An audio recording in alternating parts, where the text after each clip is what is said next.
IB Nation, welcome back to another episode of the Irish Breakdown Podcast, brought to you by our friends over at FanDuel. Happy Thursday, everybody.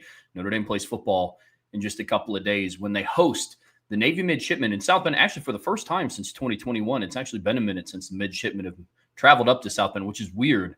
Yeah, because, I mean, they had the game in Ireland, and they had the game at MetLife Stadium, and so it's been... Yeah, because 23 was Notre Dame's last year for the home game, and they gave that up to play in Ireland, Yeah, I was thinking about that this morning. It's like, gosh, it feels like Navy hasn't played in South Bend in a while, but they will be this Saturday, 7:30 p.m. kickoff on NBC and on Peacock. Right now, Notre Dame is favored still. The line hasn't moved. They're still favored by 26.5 points. Over-under is set at 55.5, which I think is pretty interesting, all things considered. We'll get into some of that a little bit later. But, again, Brian, we've talked all week about how this is a really important game for Notre Dame, and not just for the simple fact of, you got to keep winning. You're 10th in the playoff rankings. Yes, that's obviously a factor, but there are also some things that we have to see from this team as well to kind of continue our level of confidence being as high as it is on this team, man. There comes a point in time, Trevor, where something goes on long enough to where you're just like, this is who you are. And for all the flaws in last year's offense, they still scored a lot of points in the second half of the year. I mean, 50 against Navy, 49 against Army, 52 against Florida State, and, I'd say 49 against USC. 2 of those were defensive touchdowns. But the offense they were up 35-21, in the second half, and we're cruising, pretty good. But you get to the point now where, like, you said this yesterday, Trevor, and it's like, wow, it didn't even really hit me that that's the case. But they've scored 28, 36, 27, and 25 offensive points in their last 4 games. And so you're like, look, are you going to get that thing rolling? I don't know that there's a lot we can learn about the defense, like schematically and all that, but like, okay, where's your energy level? Where's your focus? Are you locked in? They were dominant last week, but they also were a little bit undisciplined at times last week in some certain areas. You can't do that against Navy. So when I look at this game, Trev, it's a little bit like what we talked about yesterday is you now know where you're ranked. You know what's in front of you. Does your player leadership step up and say, okay, boys, here we are. This is what we wanted. Now let's go out and get this thing done and make this thing happen and let's show everybody what we're made of. My hope is that the players, and this is going to be kind of a crazy thing to say, but my hope that the players are going to see all this stuff being said about Notre Dame. They're overrated. They're garbage. They're not that good. They don't belong in the top 10, blah, blah, blah, blah, blah. I'm rather enjoying that. I'm having a lot of fun with those hissy fits. It's been kind of a blast to see that and just watch all the meltdowns. But to the players, I'm hoping they see that as disrespect and be like, all right, cool. That's what y'all think of us. Let's go show everybody what we're all about because that whole they're really hot right now thing can start to fade if you have a couple more of these clunkers like you had against BC. And so I'm really ready to see what this team is made of this weekend. And it's going to be from everything that I've seen, Trev, it's going to be a little cold, potentially a little wet, potentially, depends on, how it is in South Bend, bro. Like it always changes. Earlier in the week, it was looking like it might rain or snow. Now it's looking like that won't be till Sunday, maybe a little bit snow at night. One thing I'm going to tell you, though, it's going to be cold. And I want to see what this team is all about. I'm just like, look, we have our questions about, coaching here, coaching there, but I'm really curious to see what the player leadership of this team is. And I think these next 4 games are really going to tell us a lot. And it starts Saturday night against Navy. Agreed. And I think some of the gap in age and the marriage between that and the leadership on this team, I think showed a little bit against Boston College. You had some, head scratching mistakes, even by some veterans on the team. You had players on the team that were chirping up and down the sideline in a 12-6 ball game on the road against a 1-7 opponent. And so there's a lot of things. I agree with you completely about the leadership on this team. It's definitely going to have to get turned around. Yeah, that part's interesting because part of me is like, guys, just go play ball. But at the other part of me, which is the part that, played college football and coached college football, is like BC was being kind of dirty in that game. And the chirping I didn't mind. It's the fact that the chirping led to a lack of discipline in your actions. Team wants to be dirty to you, let them know. Look, we see this with, I've seen before Ken Griffey Jr. get hit with a ball, and next time he comes up, and he had some facial expressions to make towards the pitcher, but it didn't cause him to go chasing, balls in the dirt his next at bat. It caused him to hit a home run. Like, that's my thing is, look, you want to say what you need to say. Your play better be disciplined. Like Jeremiah Love doing what he did, cool, I'm all for it. It was the stuff that led to the mistakes, the penalties. That's the stuff you can't have, Trev. And to your point, you got to show a little bit of more maturity in this game. And now that it's in front of you, now that you know where you are in the playoff rankings, now it's time to go show truly who you are. This next 4 weeks is all the crying people are doing about Notre Dame and Texas, Oklahoma, Miami. They're all going to get a chance to show it and prove it the next 4 weeks. If Notre Dame doesn't go out there and handle business the way they need to, won't matter whether or not they should or shouldn't be ahead of Miami right now. If Miami the next 4 weeks goes out and handles business and Notre Dame does not, they'll be ahead of Notre Dame. If Texas goes out there and handles their business the next 4 weeks and Notre Dame doesn't, they'll be ahead of Notre Dame. So now it's up to you. Like, all right, who do you want to be? And it's not so much you've got to win by at least 35. No, it's about you've got to play your brand of football.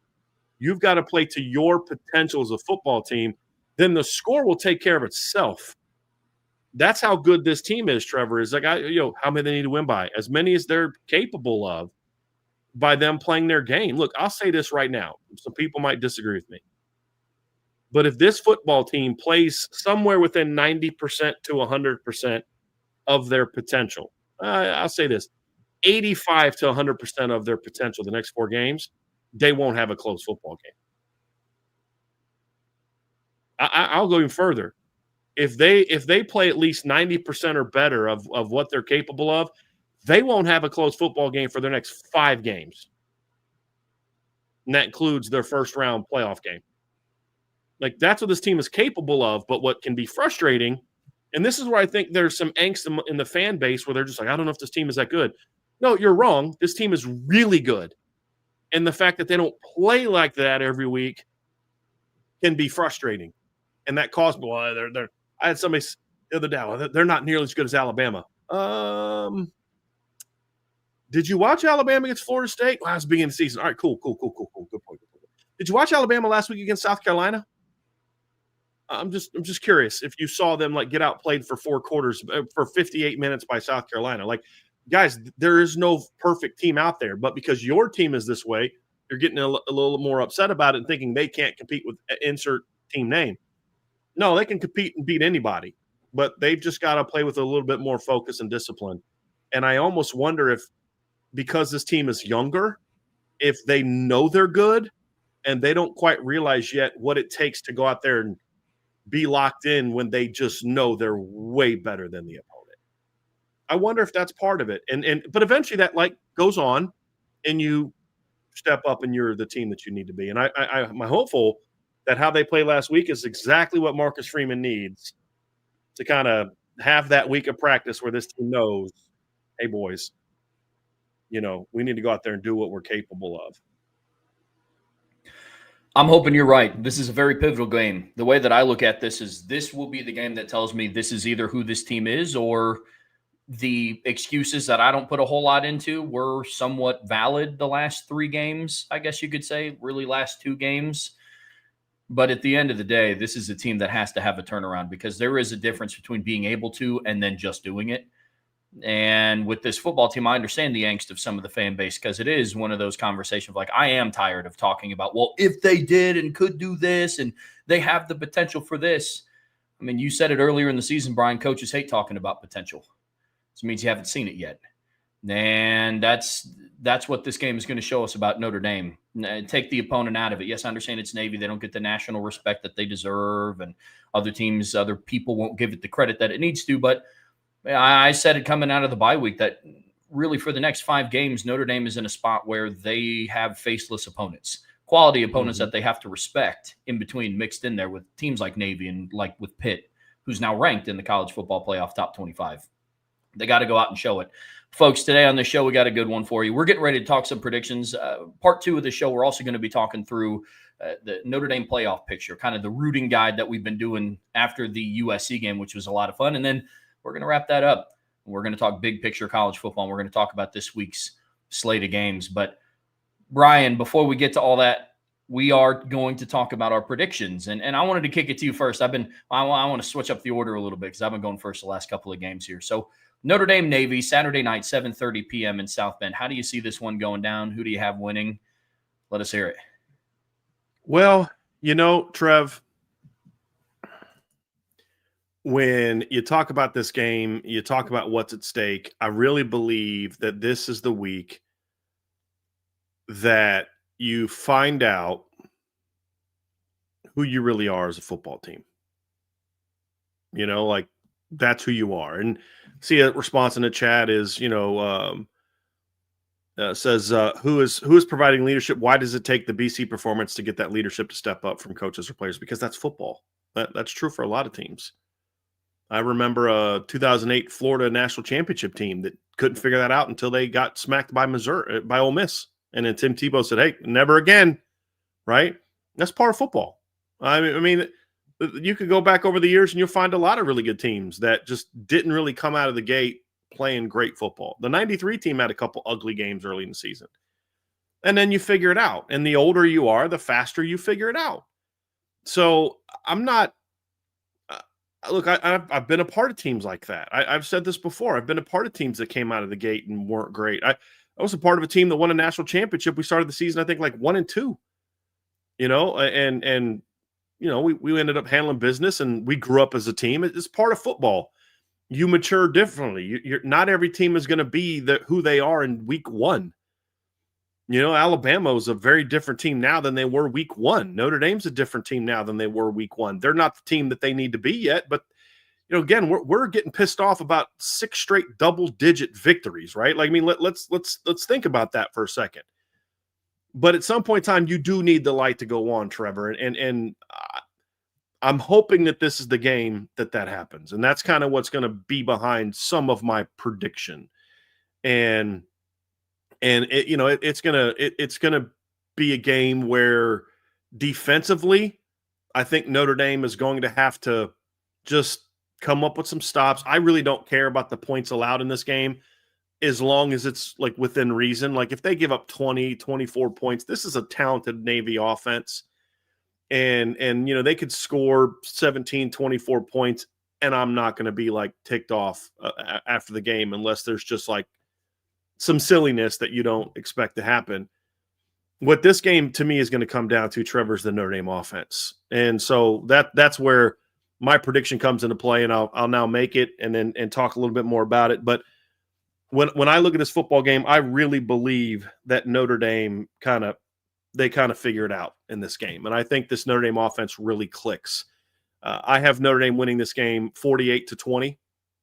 I think this is a game where I don't predict 6 touchdowns and 2 field goals. I'm predicting 7 touchdowns and a missed extra point.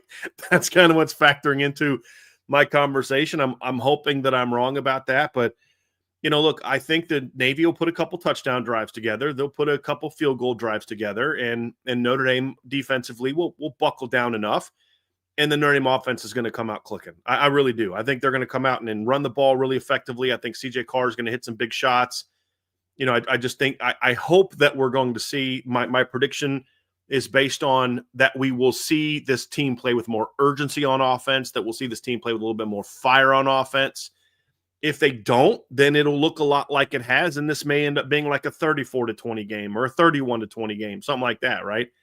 But I think this offense finally comes out and says, okay, enough of this. Like, Mike Denbrock, I hope, is hard on him this week, and I hope that Joe Rudolph was hard on him this week, and Jaywan Sider was like hey, look, we this is what we need, but we need to eliminate this. Not be too hard on them because they did some really good things. I hope that Mike Brown is all over his receivers this week. I hope that Mike Denbrock and Harris Biven are all over the tight ends this week. Like, you can't miss those blocks. You can't, and just come out and play with some fire and say, who do you want to be?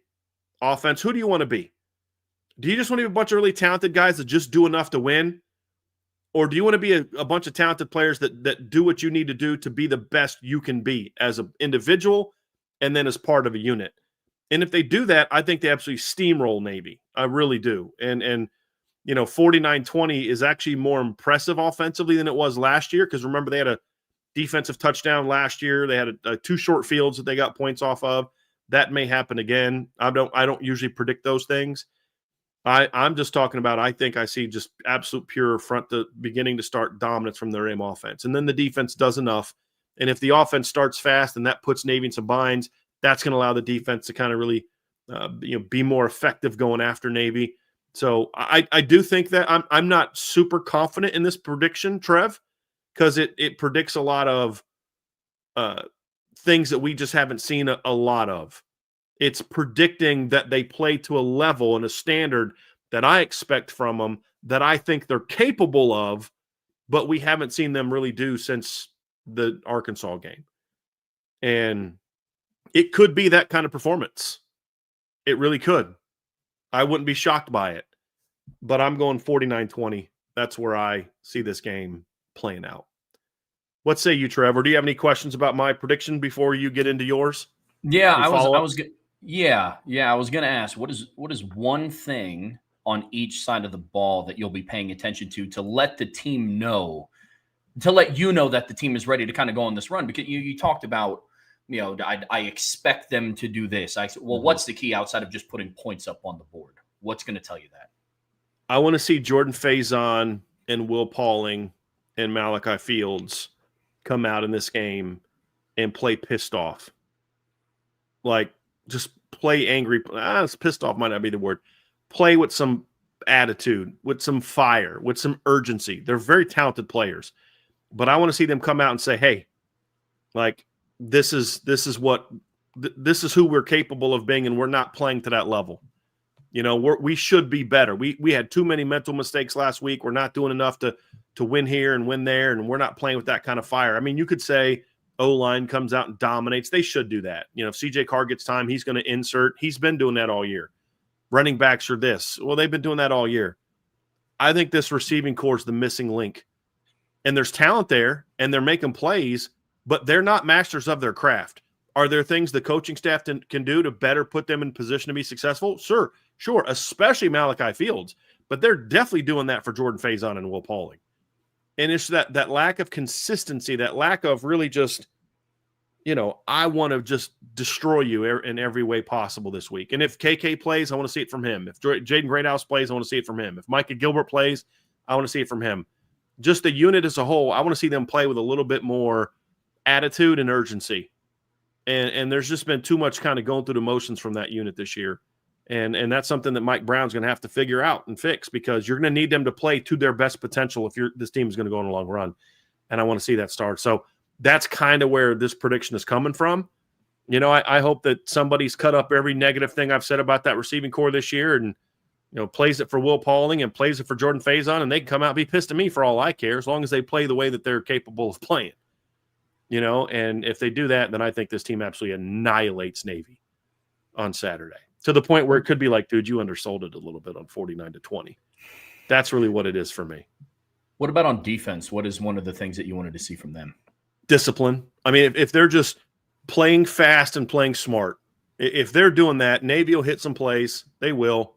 You're not going to completely shut this offense down. You're not going to hold them to 75 yards rushing. I don't see anything like that.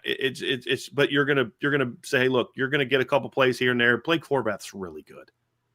He is. He's a really good football player. But it's still, hey, I want to come out and just kind of dominate. I mean, last year, for example, Notre Dame dominated the Navy, and they still rushed for 222 yards because Blake Horvath had a 60-yarder and another 40-yarder. Those things are going to happen. I can live with that, as long as those long runs don't result in touchdowns, and then you end up getting some stops. But as long as they're playing fast and physical, I expect this team to dominate. Look, I don't think it's going to look like the 126 yards they gave up 2 years ago because that team didn't have Blake Horvath at quarterback. It's just a different animal. Yeah. But if they're playing fast and disciplined, I think they're going to make enough stops to win it. I think 20 is kind of more about giving credit to Navy's talent than it is about, I don't think this defense can defend the triple option.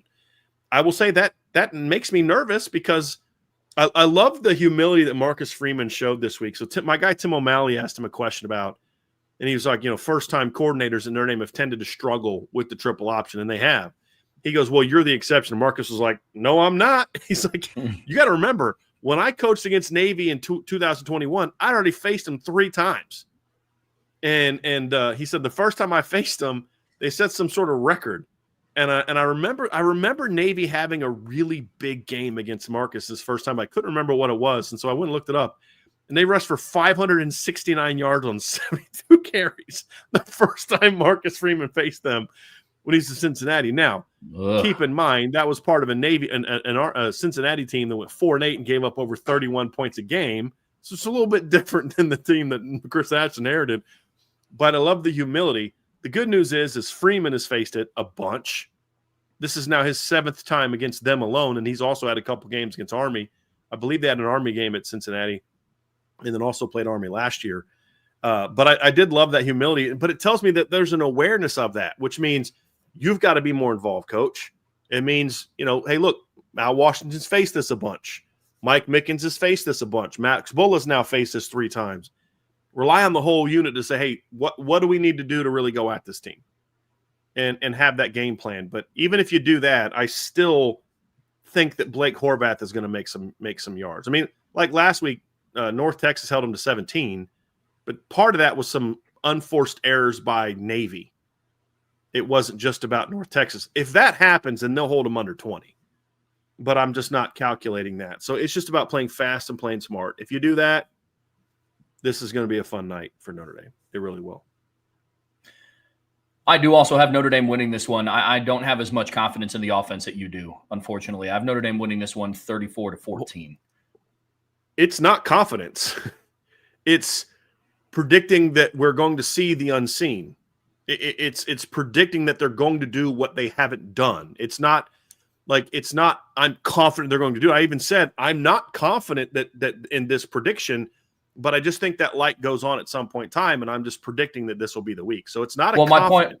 My point, I don't have the confidence to predict it. That's all I was saying. Yeah. I'm just not there. I'm not saying that you're confident it's going to happen. If it doesn't, I will be beside myself. I'm not that confident. Yes. I was just saying I don't have the confidence to even predict that it's going to happen. Mm-hmm. So my prediction is 34-14. I don't have a lot of confidence in the offense because, like I've been talking about this entire week, they just haven't put on that performance. And I don't want to sit here again and say, and if they do this, and if they do this, then it's going to look like this. Like, this is a very pivotal game for this offense. Very pivotal, because it's going to show us, okay, this is just either who you are now, or you can go prove that Boise State and at times against NC State and Boston College and at times against USC, it was kind of a fluke. I don't know if you're going to rush for 306 yards as a team against Navy. Now, the weather might dictate that, but they've hit their points under 4 games in a row now. Like I said yesterday, FanDuel's had their points over at 40 points or more every single week. And I don't know if they're going to be able to get over that, because I don't think that Navy has the top-end talent that Boston College had. I use the word like top-end loosely, but I think they're more disciplined than what Boston College's defense is. And I just, if Notre Dame had those struggles, then I got to see it before I have any sort of confidence in hoping that it happens. With that being said, I still have Notre Dame winning by 20. Yeah. I still have them winning 34. Each of their last 4 opponents have scored over 30 points. That's the thing that also gives me a little bit of thought. I wouldn't say hope. Yeah, I'll say hope that this is the game they kind of have that breakout, because this is a reeling defense. Yeah, it really is. Because you're right, they are better coached. They don't make as many mistakes, but the talent level is not close to even what BC had. Nope. Which is why they've given up 30 points in 4 straight games. So that's going to be interesting. Yeah, like I said, weather's going to play a factor. I would argue right now that the defense is playing more consistently than the offense. Doesn't mean Oh, perfect, yeah.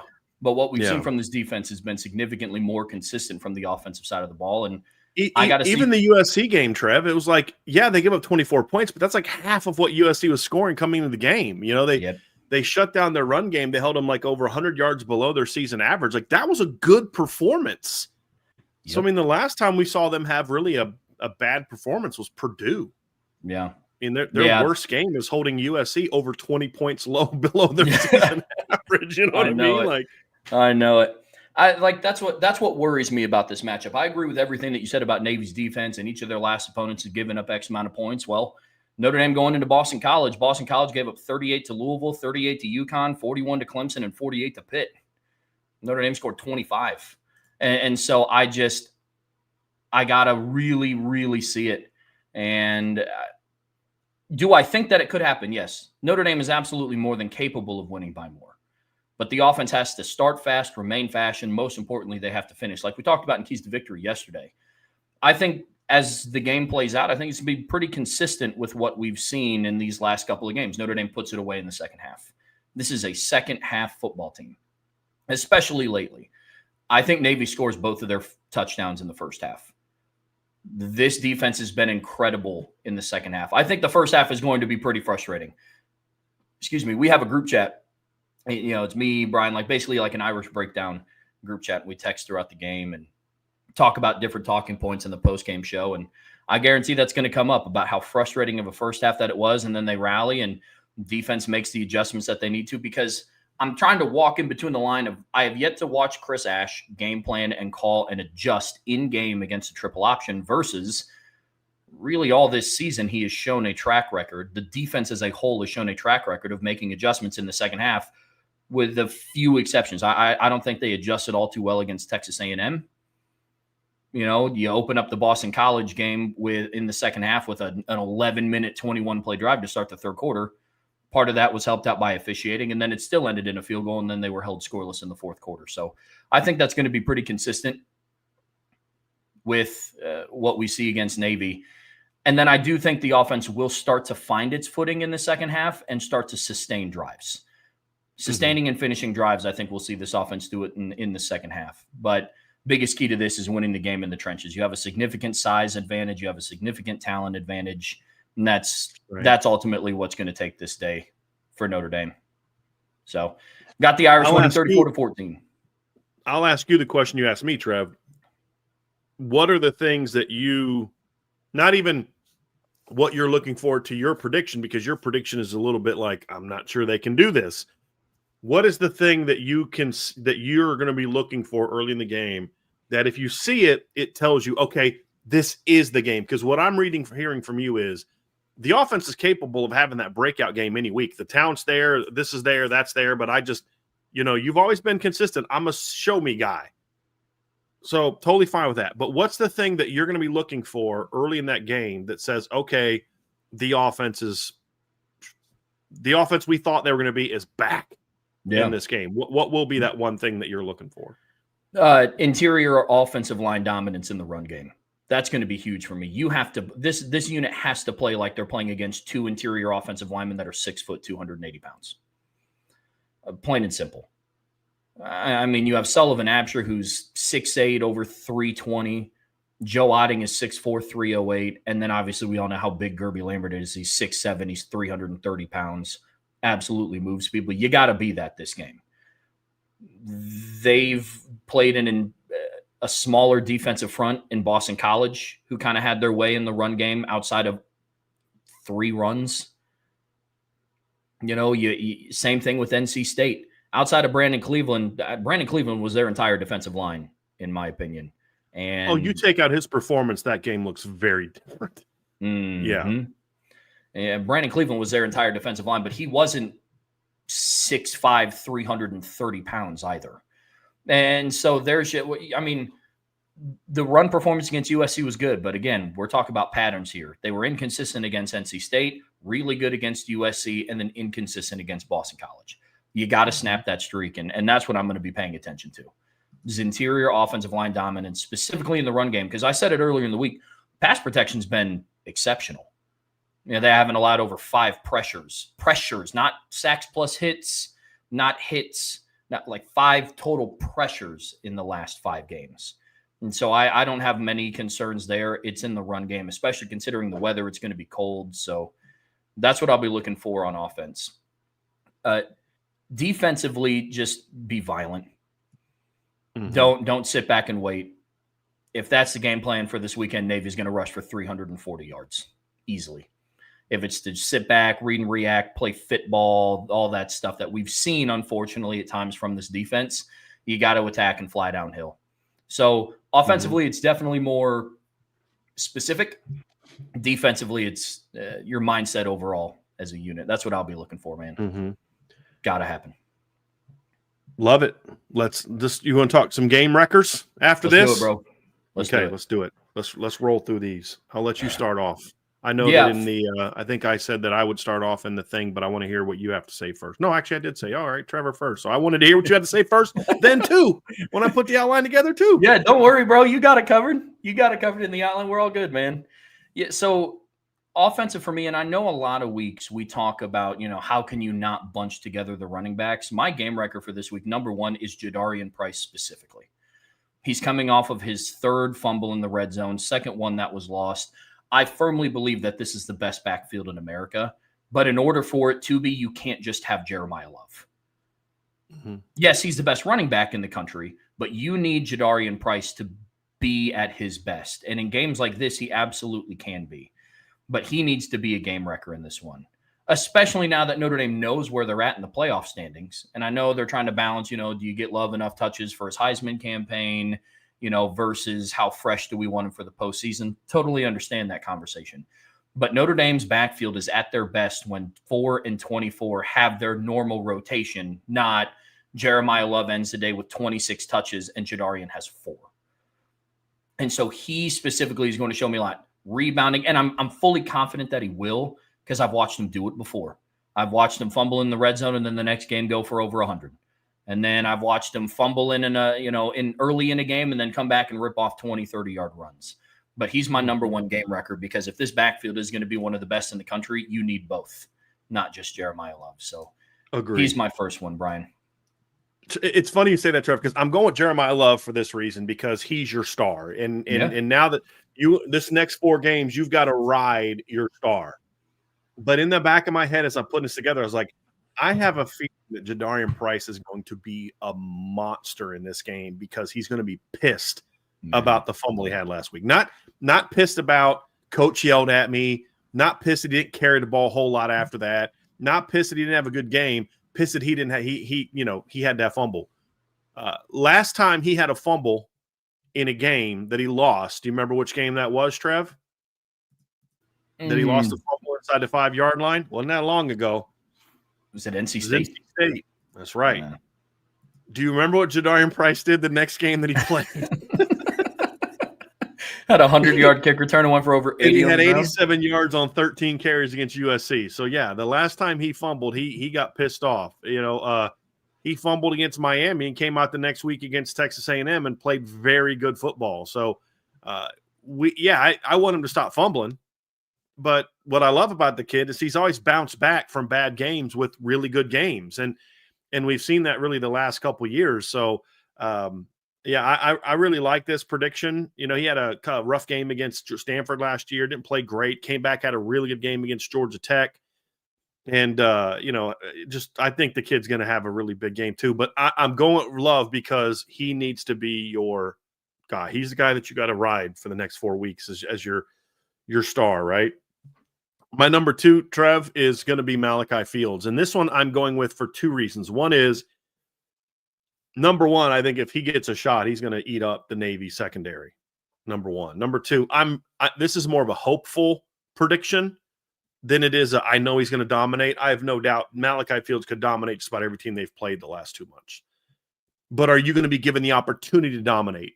How they've used him the last month has been one of the absolutely most frustrating things about this football team. Teams are double teaming. I know that.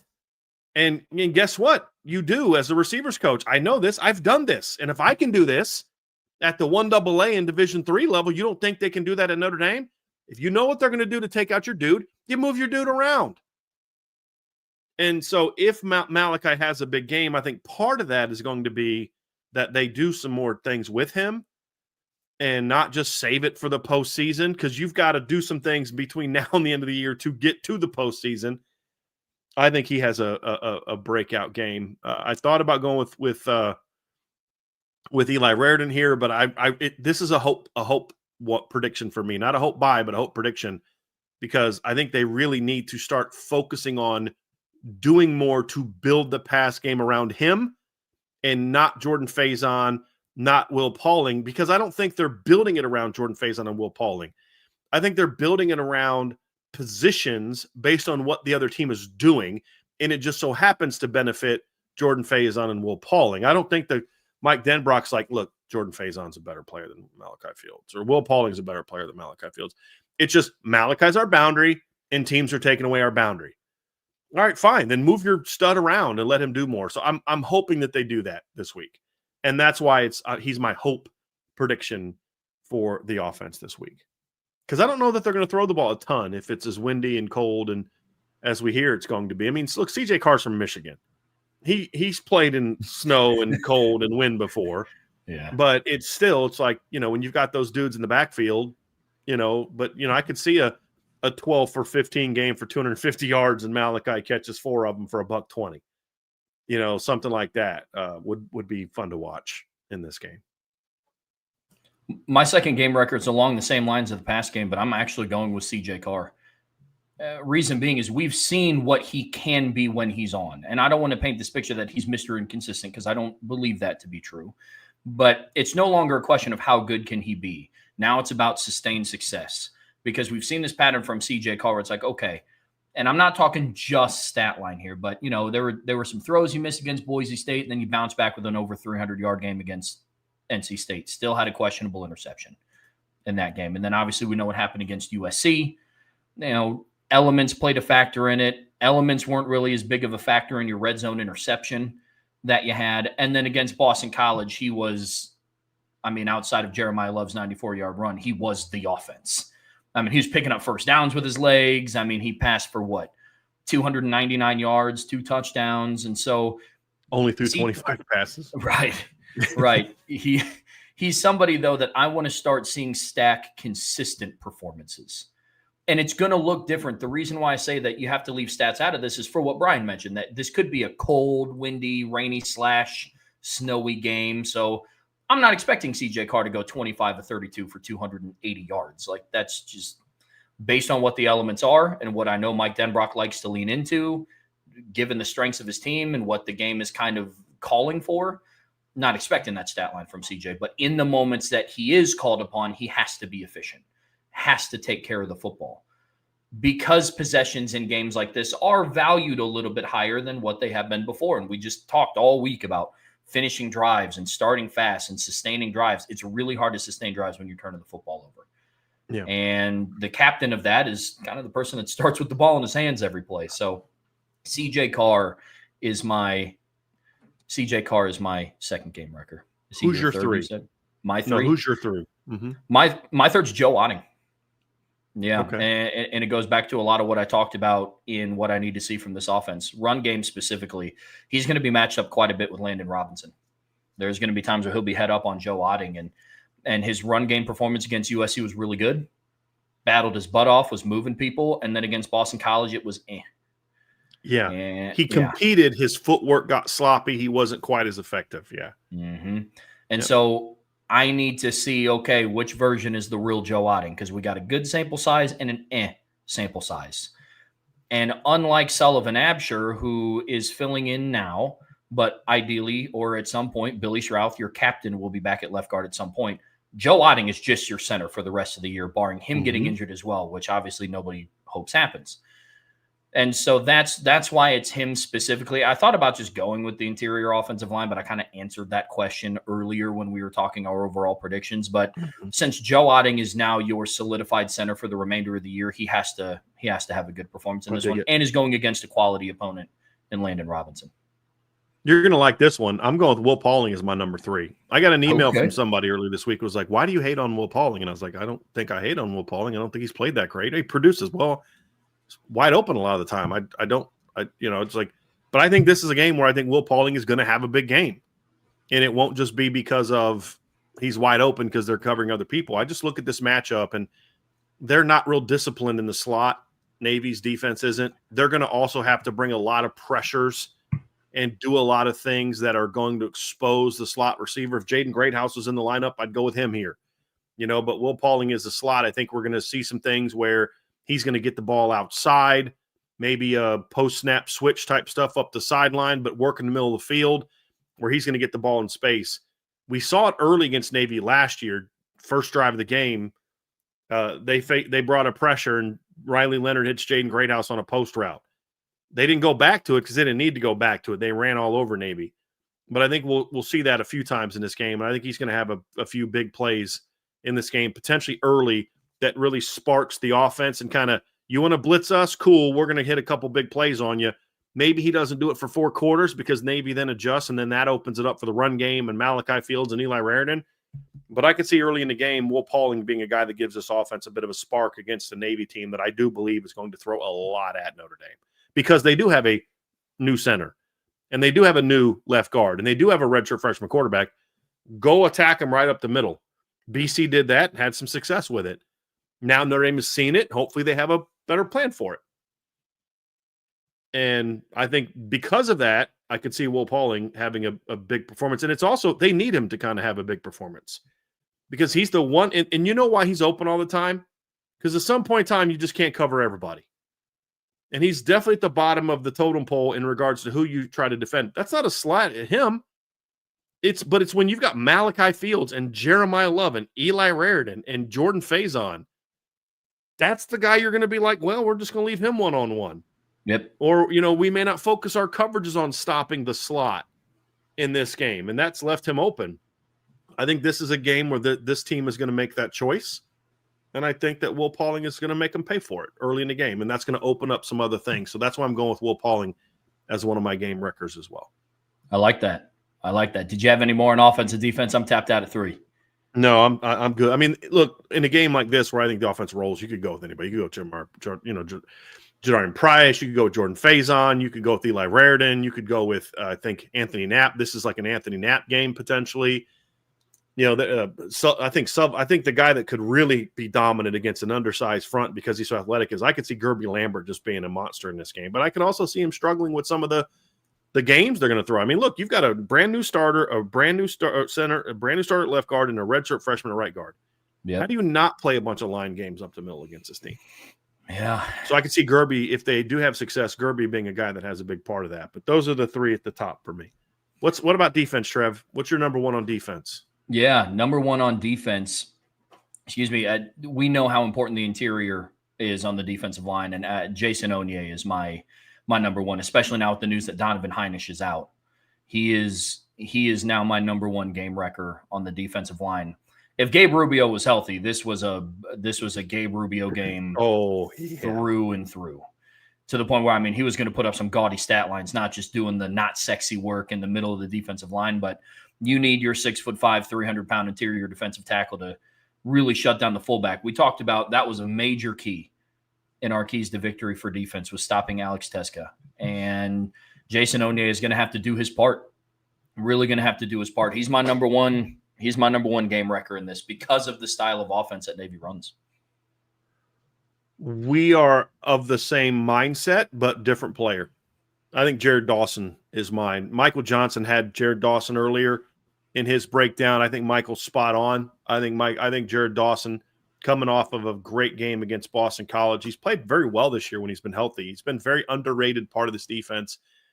His quickness attacking the fullback, blowing up the run. I could see him getting to a mesh once or twice in this game. And what I mean by that is the mesh point on like the dive, even the fake dives, if you're blowing that thing up early and quickly, next thing you know, it creates some miscues with the quarterback pulling or giving, and then the ball's on the ground. I could see Jared Dawson being a really, really effective player in this game for the Notre Dame defensive line.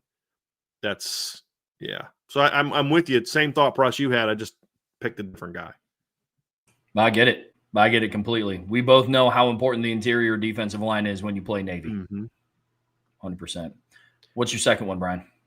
Well, my number 2 is, I think linebacker play is very important in this game. And I'm going to talk about a different linebacker here in a little bit. But the guy that I think has to be really impactful in this game is Drake Bowen. Now, I think all the linebackers need to have big games. I think Jalen Sneed is going to be a guy that we're going to see a little bit of. He had 9 tackles last year against them. Obviously had the fumble recovering the end zone. I think Jaden Osbury is going to be important in this game. And I'm going to have some things to say about Kingston at the end of this.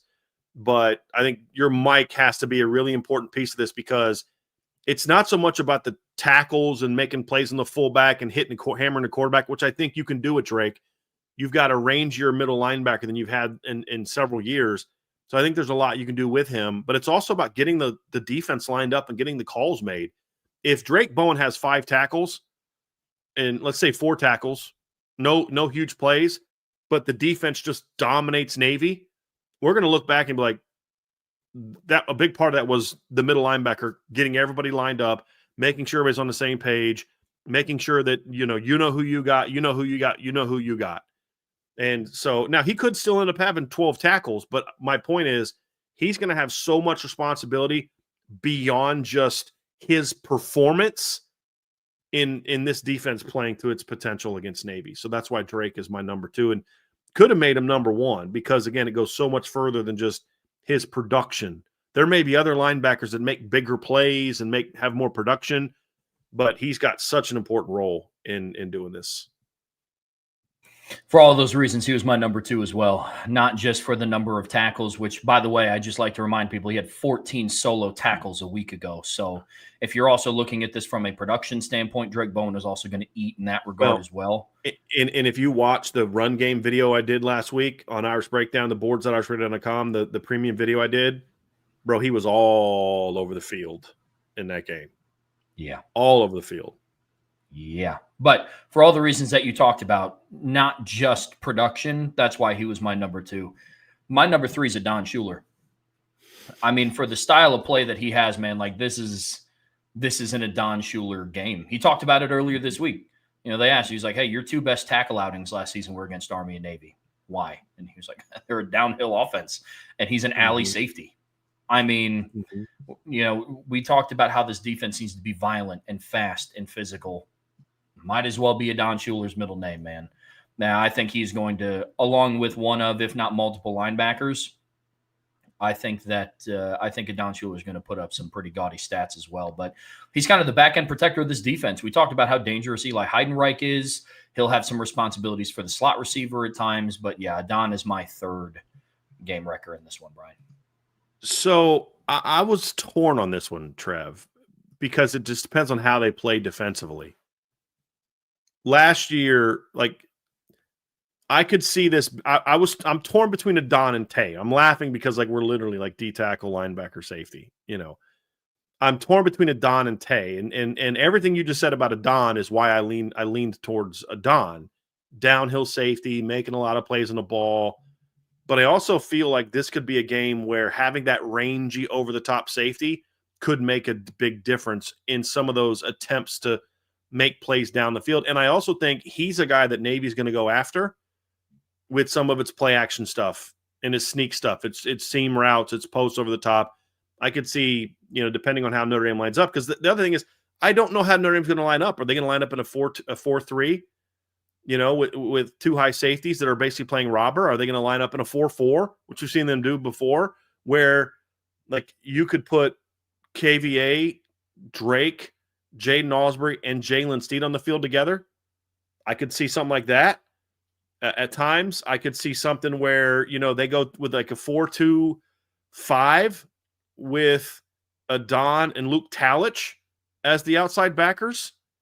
You know, so like I thought about maybe Luke Talich being a guy that could have a big game here, but and what makes it hard is I just don't know how they're going to play. But one thing I do know, and why I ultimately settled on Adon, is because I do know that he's going to be a big factor. But the guy that I wrote down first, honestly, was Tay. But because I could see him making some big plays up the seam, some big plays over the top, forcing some turnovers. But I just don't know how they're going to use him. And if that's going to be, if they're going to use him in a way that allows him to make a lot of those plays, or is he just sort of the safety net? Like, I don't know. Like, I could see Luke Talbot being a big part of this game plan. So I'm very curious to see how they're going to line up and defend this Navy team. But either way, the linebackers and safeties are going to be a big part of this team wreck and shop. I want to talk about a guy that I don't have listed here for the exact reason I just mentioned. I am very curious to see how this staff views the role for Kingston Viliama-Asa in this game. Because last year against Navy, we saw him play he made 3 tackles, played a decent amount, not like a ton, but he got hurt very early in Army. And in the Army game, they came out last year and they started with, I believe, 4 linebackers. And he started that game. And I was like, okay, this is going to be fun to watch. And he got hurt pretty early in the game. And he didn't play a ton against Navy. He played like 24 snaps against Navy. Some of that was later in the game. Didn't do a whole lot. They didn't really, they used him as more of like a linebacker. I'm curious if this staff uses him as a weapon against the option. Now, I don't know how they're going to use him. If they just use him as part of the linebacker rotation, he'll be Kingston. He'll have a solid game. He'll at least be, that. But if they say, hey, 27 has everything you want in a guy that can just destroy the option, then I could see Kingston have a monster game. So it makes it hard to predict that he's going to be a game wrecker because I have no clue how they're going to use him. But if they're creative and they look at his skill set, they can say, we can line him up all over. Now, I'm not saying you line him up all over, but you figure out, like, as you're putting your pieces together, you can line him up anywhere you want. You know what I mean? Like, I'm not saying you put him at will one play, Mike the next play, outside weak, outside strong, because then it's like he's got all these responsibilities. What I'm saying is, as you're putting your game plan together, you can play him wherever you want and then figure out where he fits best and then just let him attack. And I could see him having a monster game this week. But I could also see them just kind of having him as part of the rotation. I just don't know. I don't know Chris Ash at all. I don't know what his thought process is. So I don't know exactly what we're going to see. But he's sort of my asterisk player that if I had a better sense of how they're going to use him, he would probably jump up into my top group. Anybody like that for you, Trev? Josh Burnham. He's coming off of his most productive game in the season against Boston College, and he had one play. It was on a screen, or it was like a swing route to the running back that he read beautifully. Went to set the edge, went out into the flat, made the tackle in open space. It was great against Boston College. And with how Navy likes to run their option, I think that he's going to be extremely disruptive. I think he's their best edge-setting defensive end when he's on the field. And like we saw against Boston College, I think that they're more and more willing to use him on the field. You could really insert one of Boubacar Traore or Bryce Young or Junior Tuihalamaka. Just something about this style of game is screaming Josh Burnham to me. And he's kind of my honorable mention, I guess you could call. So he going with 40. Was not great against Navy last year, but he was very good against Army. And it was really like the Army game was the second time he got to see the option. And he was a lot more comfortable with it. And I could see now that this is really his third game with the option. I could see that being a factor, Trev. I like that one. I like that one a lot. Yeah. Yeah, Burnham. Because he had a big tackle for loss or a big hit early in 23. We didn't play a ton that game. Remember, he had a really nice pressure off the edge and made a big play in that game. But yeah, I'm very, very curious to see how that one goes. That's a great one. Is you not having him 1 year 3 similar to kind of what I just said? Is we don't know how much he's going to play this week and how they're going to use him. Yep, I'm with you. Yeah. Yep. I mean, because if it were up to me, he'd be on the field 90% of the snaps. But again, we could have made that case. What are they, 6-2 for 8 games? so I think Boubacar could be a monster in this game, but I'm very nervous. Yeah, I don't know how much I'd use him in this game with how much they cut. I'd be very, very nervous about him playing a bunch of snaps this game against Navy. I really would. Yeah. I'd protect him a little bit, at least or maybe early, see how the game plays out. But You also say, but he could also, because they like to throw the ball, he could be a very disruptive player also. So it's going. We'll see how it goes. Anyway, that's good stuff, Trev. Good game record session. Good predictions. Yeah, that was solid. That was solid. Well, folks, that is going to do it for the prediction portion of today's show. Don't go anywhere. We're getting ready to talk through Notre Dame's rooting guide for this weekend in part 2 of today's show. But before we get there, make sure you hit that like button. Make sure you're subscribed to this channel. Whatever streaming platform you listen to us on, we would greatly appreciate a 5-star review. Also, make sure you're subscribed to the CFB Nation channel. Bill Bender and Bill Trocchi went live earlier this morning. I'm going live this evening with Jesse Stiers for this week's edition of the Spread Option. As always, the best way to support what we do here, Brian talked about all the film breakdowns he has up on the message boards as well. You're definitely going to want to make sure you check those out. Find all those at boards.irishbreakdown.com. All right, Brian, in part 2 of today's show here on the Irish Breakdown podcast, brought to you by FanDuel, we're going to go through the rooting guide for this weekend. This is something that we started to do now that Notre Dame's playoff picture is starting to become a little bit more clear. Wanted to hold off after they beat USC because, if they lost to USC, it was going to kind of be all for naught. Same principle still stands, but look, man, we're in November, and playoffs are right around the corner. The first rankings came out earlier this week, and so today, in part 2 of today's show, we're going to be going through kind of Notre Dame's rooting guide. Now, all of these conversations are going about it with the premise that Notre Dame handles business, and that's something that they absolutely have to do. Just in case this is your first time tuning in this week, Notre Dame has a lot of things that they got to do on offense and defense against Navy this Saturday night. Assuming that happens, there is a lot of games going on between really a lot of teams across college football. We've broken this down into 2 really different subsections. First one, we're talking about Notre Dame's opponents, ones that they have already played, some that they have yet to play. And then we're going to talk about this on a national scale as well, just some things that would help out Notre Dame and really just some outcomes, because we get a lot of good questions about, hey, who should win this game? Who should we be rooting for this game? And there's going to be another fun conversation to have, Brian. It is, man. And it's like, especially now that we know stuff, now that we know who's ranked higher than we thought, who's ranked lower than we thought, where Notre Dame is ranked, it's going to make it a lot more fun. And the closer we get to the end of the season, the fewer chances there are for certain things to happen.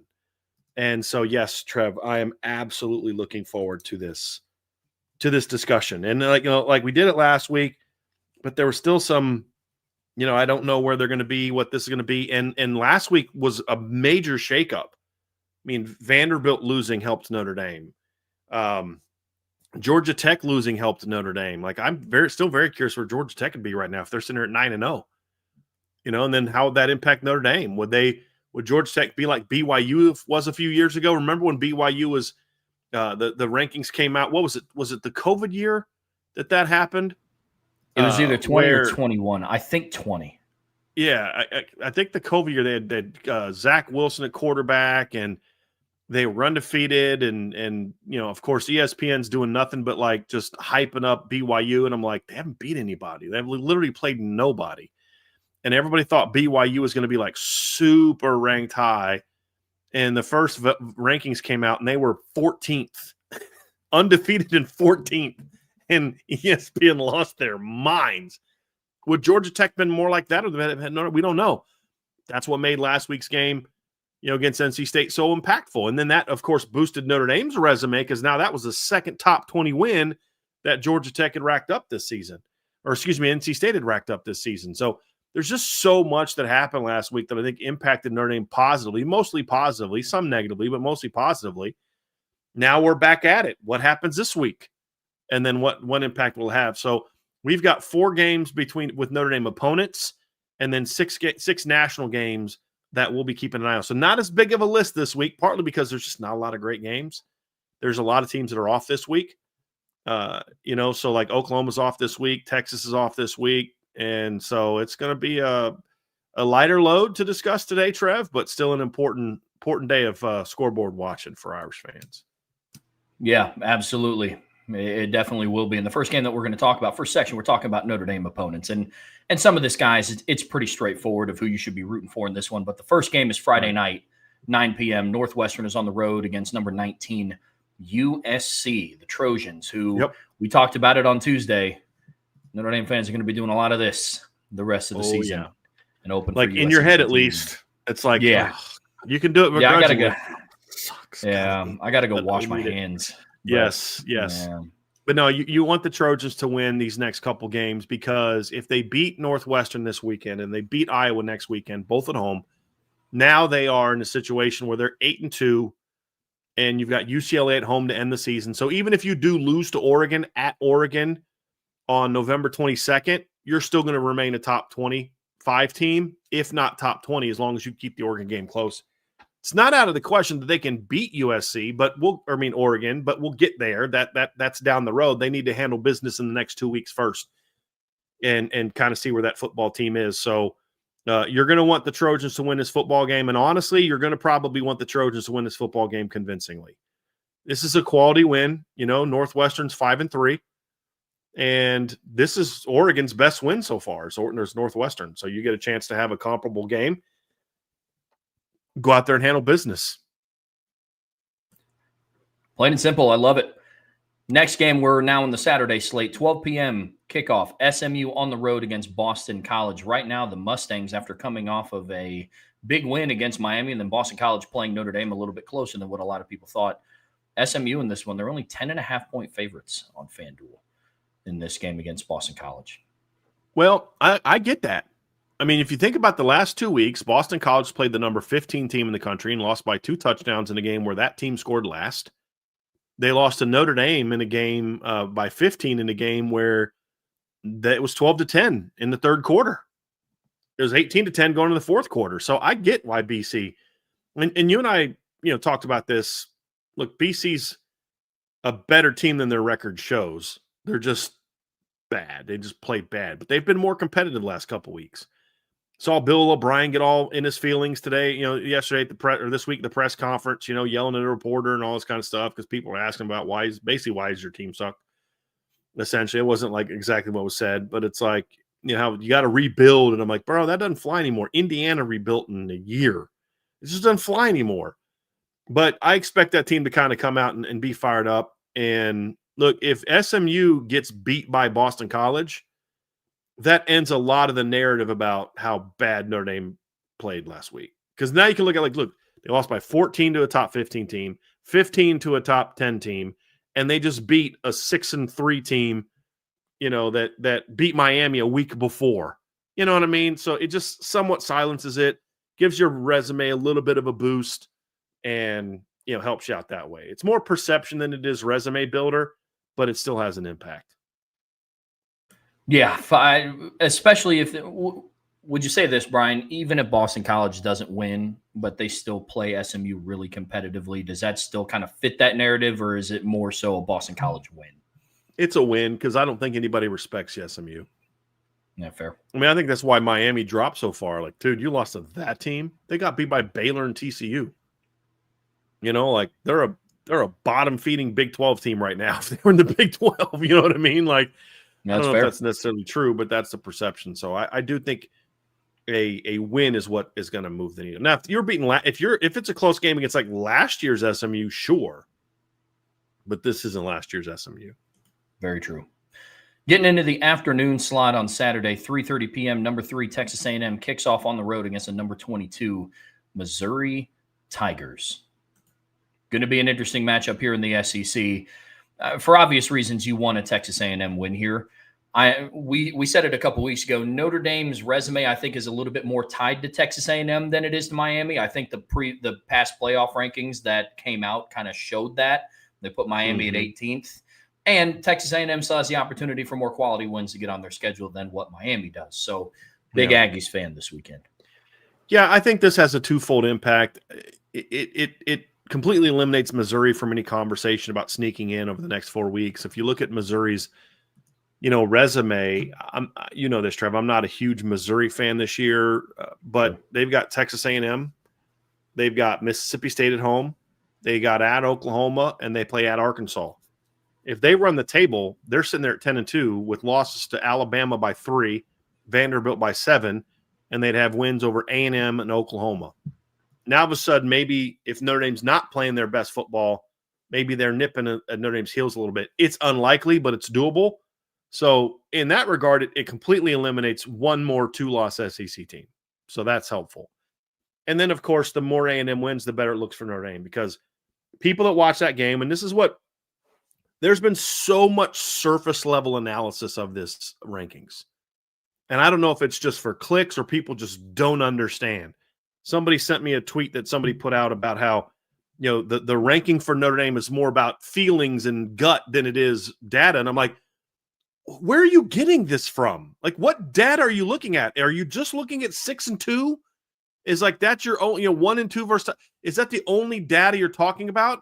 No, the committee looks at way more data. The computer looks at way more data, and part of that data is, yeah, you lost to A&M, but you were up double digits twice in that game. Like, in a lot of ways, you outplayed them in certain areas. They outplayed you in certain areas, which means you're toe to toe right there with the number 3 team in the country. And, yeah, you beat Arkansas, who sucks, but look at the way you beat Arkansas compared to everybody else. It's not a fluke. Arkansas's 2-7. I get it. You know what their worst loss of the year is this year? It's Notre Dame by 43. Do you know what their next worst loss is, Trev? It's about like 10 or something. Why do you keep asking me all these questions? Like, just say what you're trying to say. Stop. It's not even that. They've lost by 6, 1, 3, 3, 9, 3. Notre Dame beat it by 43. Add those numbers up, Trev, and guess what? They don't get to 43. So, yes, this team is 2-7, but look, so they lost by 6, lost by 1, they lost by 3, 3, 3, and 9. That equals 25. So Notre Dame in one game outscored Arkansas by 18 more points than the other 6 teams that beat them did, including Texas A&M, including Tennessee, including Ole Miss, including Memphis. So it's not just about the superficial, you're 6 and 2, you're 6 and 2. No, you guys got to stop doing that, because that's something that people that don't know football, that don't know the committee, all these things do. There's a reason Heather Dinich had Notre Dame, I think, 10th in her ranking. There's a reason that I had Notre Dame predicted that they'd be 10th. There's a reason Trevor predicted they'd be 10th. Not because we're homers, because she had the same thing. And there's this guy that's a data guy that I saw on Twitter. He's like, if anything, if you want to actually look at the data should tell you that Notre Dame should be ranked higher than 10th. Joel Klatt's been putting Notre Dame inside of his top 10 for a month. Right. Like, exactly. Yeah. Exactly. Yeah. So those are things that you look at, but like the more A&M wins, the better that is for Notre Dame, especially going on the road and getting a November road game, because everybody's waiting in the SEC, still waiting for the A&M collapse. They're still waiting on it. When does the A&M collapse happen? Is it going to be against Missouri this weekend? They had the big one over LSU, or you're kind of in your feelings. You're feeling good about yourselves. You're number 3. You're undefeated. We should be number 2. We should be number 1. Whatever. I don't care about that. Mike Elko should be like, shut up. We don't care about that. We got to go out and handle Missouri. Because if you beat Missouri, your next 2 games, Trev, are South Carolina at home and Samford at home.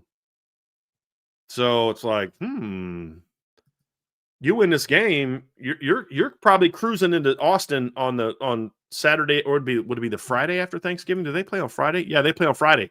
Friday after Thanksgiving, you're cruising into that game. Trev's gonna be on the airplane watching that sucker. Like, all right, let's roll. With it being a game where, ooh, dude, you're undefeated. You're playing for the number 1 seed. You know what I mean? Like, so yeah, the more they win, the better it is for Notre Dame. No question. Last game that we're talking about from Notre Dame's opponents is also a 3:30 kickoff. Syracuse on the road against number 18 Miami. This is a really interesting matchup, Brian. Miami is currently favored by 28.5 points on FanDuel. This game is weird, really weird, because you have a Syracuse team that's been the loser of 5 straight games, and I'd be lying if I said that they were overly close. They lost to Duke 38-3. They lost to SMU 31-18. Pitt 30-13. Georgia Tech 41-16. Lost to North Carolina by 17 points at home. Mm-hmm. Not a great, but then on the flip side of the coin, we're talking about a Miami team that hasn't come close to beating a Power 4 team by 28 points. That's really interesting as well. This is a really weird matchup. Trev, I am torn on who to talk about, who to win in this one. So part of me says you want Miami to win because it means Notre Dame has a good second loss. Okay, that's true. The other part of me says, but what about Miami? As you mentioned, I don't think Notre Dame is tied to Miami as much anymore. The committee made very clear that what happened in week 1 doesn't matter a whole lot. And they're not going to overreact to that to a degree. They're going to take it in proper context, but they're not going to let it be like the primary deciding factor in what's happened. So the other part is, well, does that mean you want Miami to lose a game, since Notre Dame's not as tied to that loss anymore, to make sure that there's no possibility they climb back up if they go dominate the last 4 games? Because if Miami dominates the last 4 games, you could make a case that they should get back in front of Notre Dame. I wouldn't make that case, but you can make that case based on who they have to play. Because obviously you get Syracuse this weekend, who's not any good. And then you've got NC State at home, at Virginia Tech, and at Pitt. So there's 2 games that they're going to have. Plus, they just recently played Stanford, where in the last month and a half of the season, there's going to be 3 common opponents you compare to Notre Dame to. Well, so in this particular game, Trev, I think what I'm ultimately cheering for is, it's probably better if Miami wins and kind of stays ranked, but has an ugly win over Syracuse. To where when Notre Dame plays Syracuse in the 22nd, they beat them by 30-something plus points, blow them out, and you're like, guys, you've got 3 common opponents, and Notre Dame's been more convincing against all those teams, kind of thing. You know what I mean? Like that's kind of where I'm at on this one, Trev, when I look at them, because again, Syracuse this week, NC State at home next week, Pitt end of the year. 3 games in the last month against common opponents. Last month and a half, 4 games against common opponents. Those are things that you can start looking at and saying, hey, like now you've got more data to jump Miami back up. Should they be more impressive in 3 of those 4 games? So, hey, we've been more impressive in 3 of the 4 common opponents, and we beat them. Let's reevaluate where Miami is compared to Notre Dame. So, I think Miami winning is most likely. You just hope that it's a little bit of a kind of game.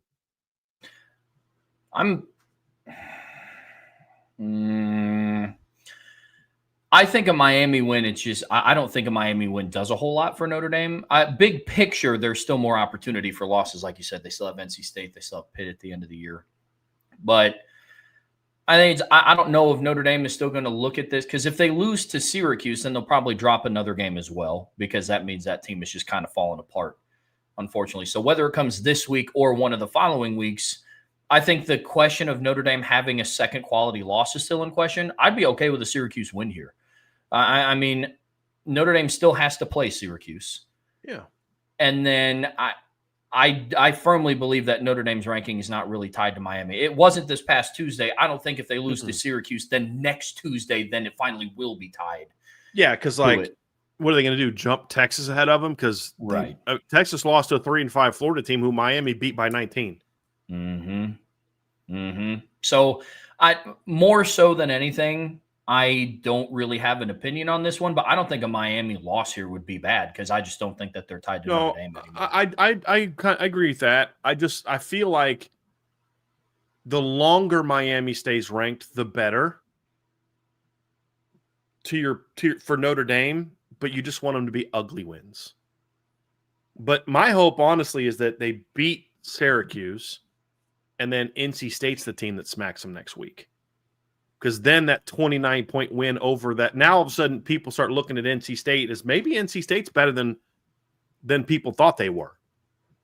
If NC State can beat Miami next weekend, they've got Florida State and North Carolina at home to end the season. All of a sudden they're an 8-4 team. Now all of a sudden that looks like a much different win for Notre Dame.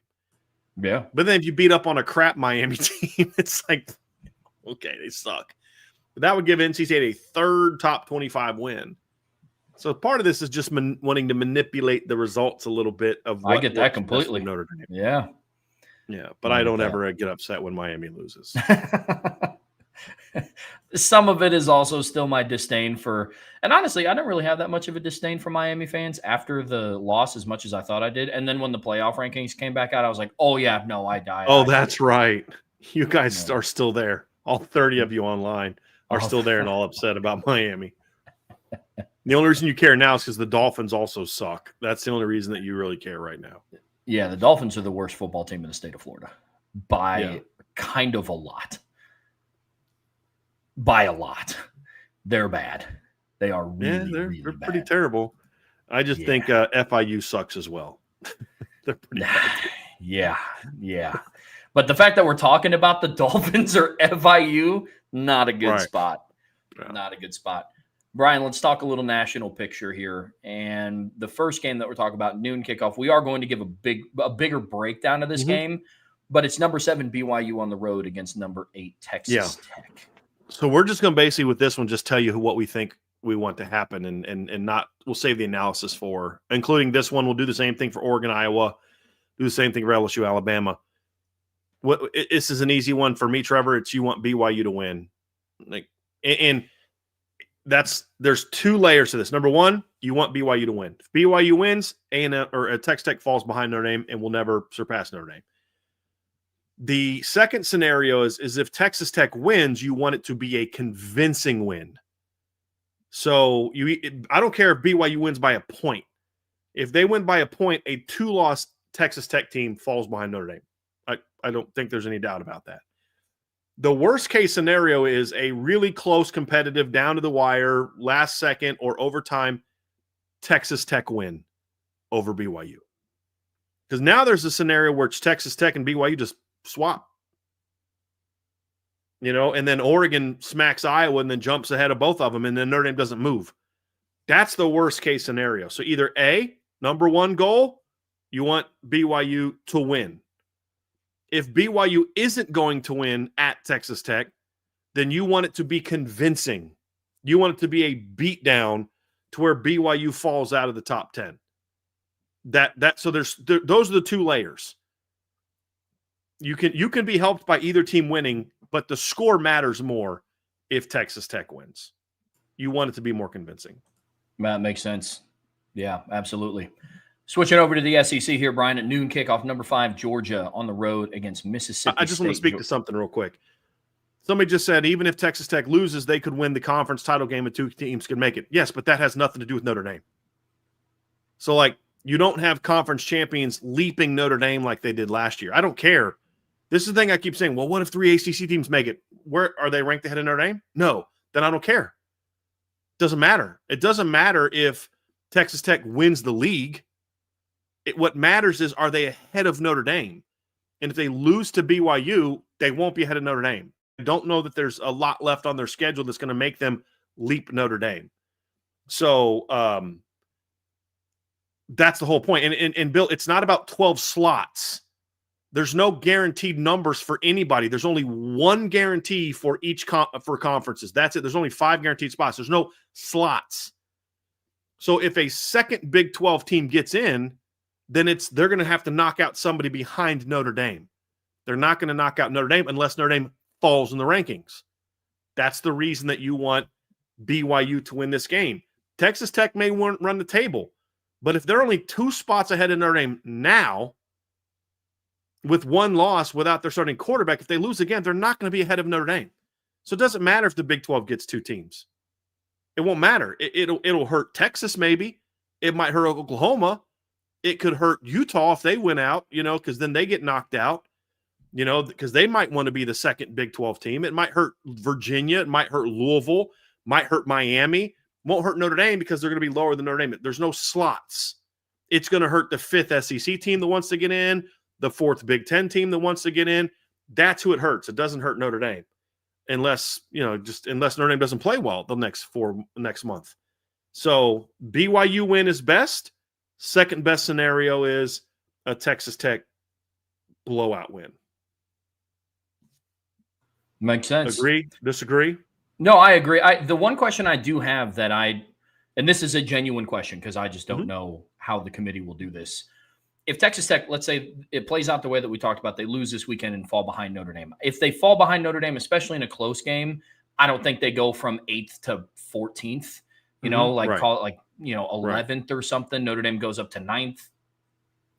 Do you think the committee at all this year is going to give teams bumps if they win their conference? So if Texas Tech loses but then plays for their conference championship, could that cause them to leap Notre Dame in the final No, rankings? Or because no? I don't think what would be the reason for that? Like it'll leap them into the playoff. It does, like last year, Clemson didn't get a big jump because they won the ACC. They just got Sure. the automatic bid and they put them right at 12. Arizona State didn't get a bump last year when they won the Big 12. So everybody's like, well, it's not about Notre Dame. Yeah, it is about Notre Dame falling because you're not going to leap a team that like what's the Big 12 game at this point in time that could be the thing that like, okay, they win a rematch with BYU and that all of a sudden convinces the committee that they're better than Notre Dame. I just don't see that happening. And if you look at the rankings last year from the playoff committee, Arizona State was 12th. Why, like they were the 4 seed. They didn't get jumped by winning, and they dominated Iowa State in that game. I mean, dominated. They went from 15th to 12th. And they beat an Iowa State team that was 16th. Crushed them. And they didn't jump up ahead of anybody that was already in the playoff. They jumped ahead of they were the 11, and then Clemson was the 12.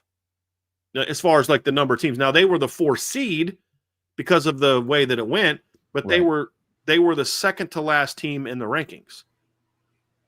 So I just don't think the Big 12 has enough cachet to have a team jump ahead of a Notre Dame team who by that point in time will be 6th or 7th, most likely, if Notre Dame handles their business. Because all of this is dependent upon Notre Dame handling their business. Right. If Notre Dame goes out and wins their next 4 games by 3 to 10 points, then there's a lot of teams that could leap Notre Dame. I mean, at that point in time, Louisville could leap Notre Dame. Sure. This is all dependent on Notre Dame handling their business, and if they handle their business, you're not going to have a Texas Tech team, in my opinion. There's nothing from the committee that's seen us do that, where they're just going to get that big jump. Now, if BYU runs the table and they're 3rd, maybe, but that's unlikely in my opinion. So I think this knocks them down. And of course, if BYU blows them out, which I do not see happening, it's not going to be. I think the team that has the best chance to run the table and have a big jump is Texas Tech. But it's not about jumping ahead of Notre Dame. It's about jumping up.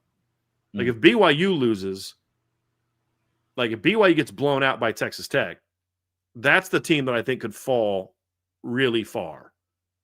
Because I just don't think they look at their resume right now and see a bunch of great wins on their resume. Because the one thing about Texas Tech, like I think they're getting the benefit of the doubt. Like I think their loss to Arizona State, I don't think the committee puts, based on just reading between the lines, what they've done now and what they've done in the past, they don't normally punish teams who lose a game when they're missing their quarterback.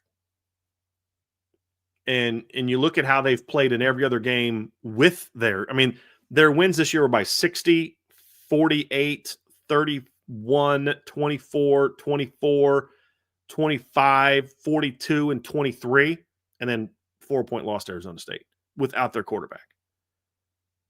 So you could see that. And with BYU, it's like, I don't know that TCU, Cincinnati, UCF jumps them ahead of Notre Dame either. Like, that's the thing, is I just don't see either one of these teams with a loss. Because the other thing, too, is now Texas Tech will have lost with their quarterback healthy at home. So that's the way I look at it. To Makes a team sense. Ranked lower than Notre Dame's best win or best loss. That's kind of where I look at it. Next game, 12 p.m. kickoff, number 5, Georgia on the road against Mississippi State in a game where the Dogs are favored by 9.5 points right now on FanDuel. What are we looking for here? I'm assuming Mississippi State fans, get your cowbells out. Yeah, I mean, it's unlikely. Kind of like we talked about the Florida game last week. It's unlikely, but let's see. The other thing, too, is if Georgia catches a second loss and a lot of their wins continue to be ugly, there's a chance they could fall a little bit if Notre Dame is dominant. So let's just say hypothetically that Georgia wins this week against Mississippi State and they win ugly, and then they beat Texas the next week, then they beat Charlotte, and then they lose to Georgia Tech. There's an outside slim chance that Notre Dame could leap them if they continue to play ugly. Now, if they lose a game to a team like Mississippi State, that much more so enhances the chance that Notre Dame has a shot to beat them. Now, even let's say Notre Dame wins this weekend by 50 and Georgia gets beat by Mississippi State. Notre Dame could leap them in the rankings. But Georgia still has games against Texas and Georgia Tech. And if they're look good in those games, then they could leap Notre Dame. They could certainly leap past Notre Dame again. But the other possibilities, if you're not good enough to beat Mississippi State, it's not a given that you're good enough to beat Very true. Texas and Georgia Tech. Now, of course, if Texas beat, and I'm looking at the long game here. If Texas beats Georgia next week, it's a lot better for Notre Dame if Georgia has a second loss already. See what I'm saying? Whereas if Texas beats Georgia next week in a close game, there's a good possibility that both Texas and Georgia stay ahead of Notre Dame. So if Texas is going to do that, then you want them to drop a third game, right? See what I'm saying? So that's kind of where I'm at with this. Because if Georgia loses to Mississippi State, drops below Notre Dame, and then beats Texas and leaps Notre Dame, I can live with that because now I'm not worried about Texas leaping Notre Dame. You're still right where you are, 10 or 9. See what I'm saying?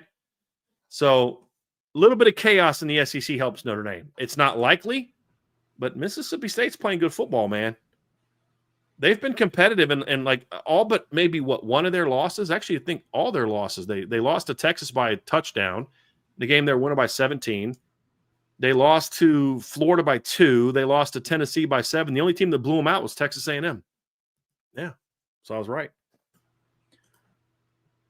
Let's talk a little Big Ten action, Brian. 3:30 p.m. kickoff. Number 9 Oregon on the road against the number 20 Iowa Hawkeyes. And this is one I know that you definitely have your eyes on. We're breaking it down here in a little bit, but who are we rooting for in this one?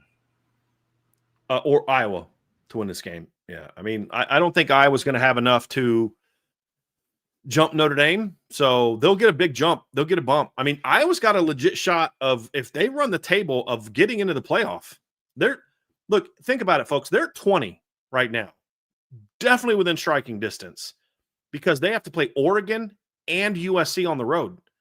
They could get back-to-back top 20 wins. That would bolster them big time to be that third or fourth Big Ten team. Because if they win their next 2 games, that puts them in great position to be the third highest-ranked Big Ten team. They'll leap Michigan. They'll stay ahead of Michigan.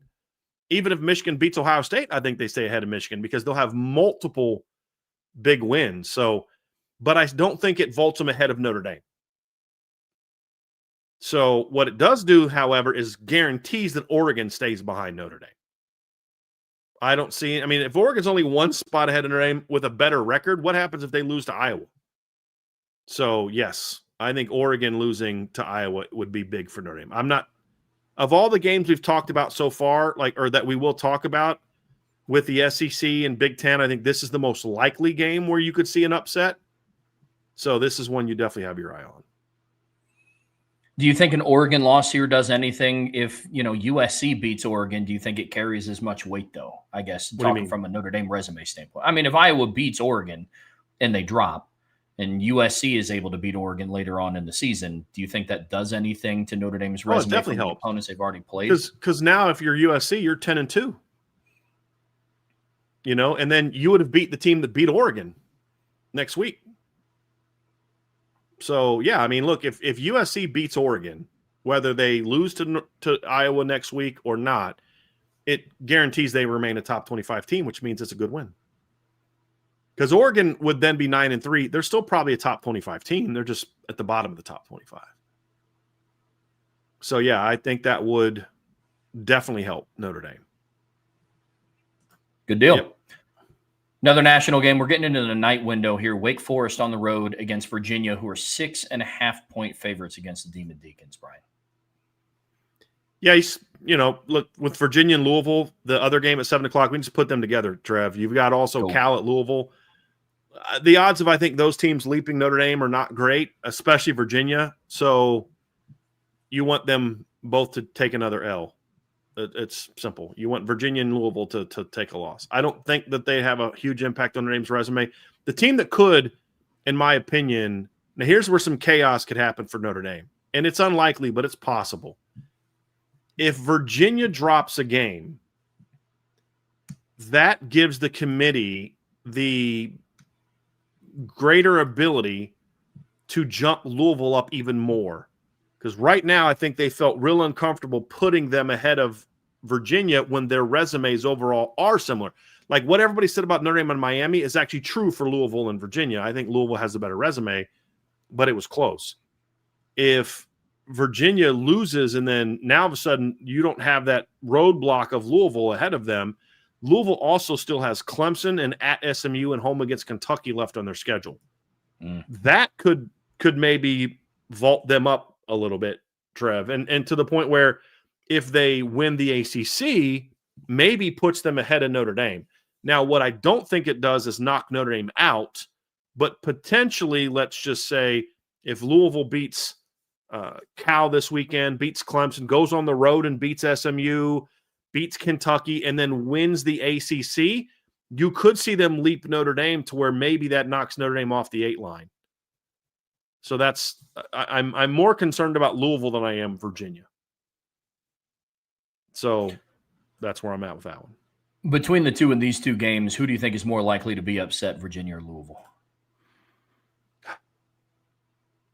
I'd say probably Virginia. It just Wake's not Wake. No, I'm gonna go Cal. No, shoot, I'm gonna say Wake Forest because Cal has to travel across the country, and they haven't been good doing that.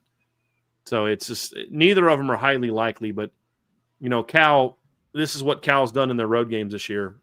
They beat Oregon State, stayed on the West Coast, lost to San Diego State 34-0, had a 4-point win at Boston College, lost at Virginia Tech, and then this last week lost to Virginia at home.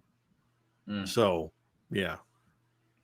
Louisville right now are 20.5-point favorites at home. Yeah, as well. That's pretty big. Kind of, yeah. That's why if Wake Forest had a better quarterback, Robbie Ashford's just not it. If they had a better quarterback situation, their defense is pretty salty. Although Florida State wrecked them last week, but for the most part, their defense has been pretty salty this year.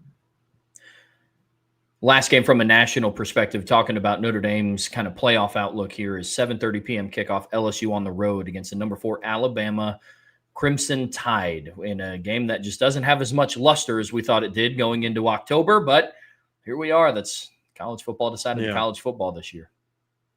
Well, okay, on this one, I'm rooting for LSU for multiple reasons. Number one, I think if Alabama loses to an unranked team, that makes it more likely that they fall. And I think it also makes them more vulnerable to another loss. I do. It's unlikely that number 4 Bama falls behind Notre Dame next week. And even if they do, and then they go out the week after and smack Oklahoma, they probably just jump right back in front of them. So it's not so much about Bama finishing behind Notre Dame if they lose this game, because even if they fall behind, I think they jump back in front if they win out. It's kind of like what we talked about with Miami last week. The faster you get to your second loss, the better chance there is you get a third. And that's kind of where I'm at, Trev. Whereas let's say Alabama wins this game and then next week loses to Oklahoma. Well, Oklahoma might jump Notre Dame and Alabama may still stay ahead of Notre Dame. You see what I'm saying? So that's why it's some of this is you're playing the long game. It's not so much of, well, this game means Notre Dame will always be ahead of Alabama, like I felt about the Big 12 teams. I think if you lose at home to LSU, there's a much greater chance that you're going to drop another one. Sure. Because it means some of those flaws we've seen from Bama are more serious than we think they are. So the second reason is I've said this before, I always liked LSU as a program before Brian Kelly got there. I did. It's a program I enjoyed rooting for. I loved the way they play.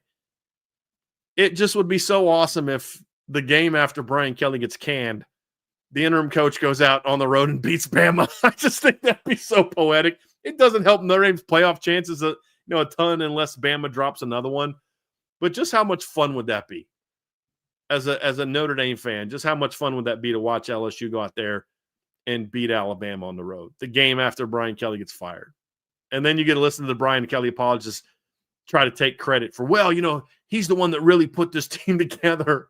and, they galvanized around his firing. Yeah, because they all hated him. So, but that would just make that even more fun, Trev. I can't lie. The petty side of me is absolutely put in second tier. Does anything to do with the playoffs? Will just make me happy. Sidebar, no. Sidebar, it would just be awesome. It would just be awesome. Go Tigers. Go Tigers. Yeah, I'm with you, man. I'm with you completely on that one. Well, folks, that's going to do it for part 2 of today's show. Don't go anywhere. We're getting ready to preview some really big games going on across college football, taking more of a deep dive. But before we get there, make sure you hit that like button. Make sure you're subscribed to this channel. Also, make sure you hit that notification bell so you know whenever we go live. Whatever streaming platform you listen to us on, we would greatly appreciate a 5-star review. But as always, the best way to support what we do here is subscribe to the premium message boards at boards.irishbreakdown.com. So before we begin, this is not anything negative towards Alabama. We don't dislike Alabama. I don't think that they're going to lose to LSU. It's more about Brian Kelly. So if you're an Alabama fan watching, we don't think they're going to lose this game. We're going to preview this game in a little bit, and you'll get our thoughts on why we don't think that. We're not rooting against Alabama other than, it helps Notre Dame.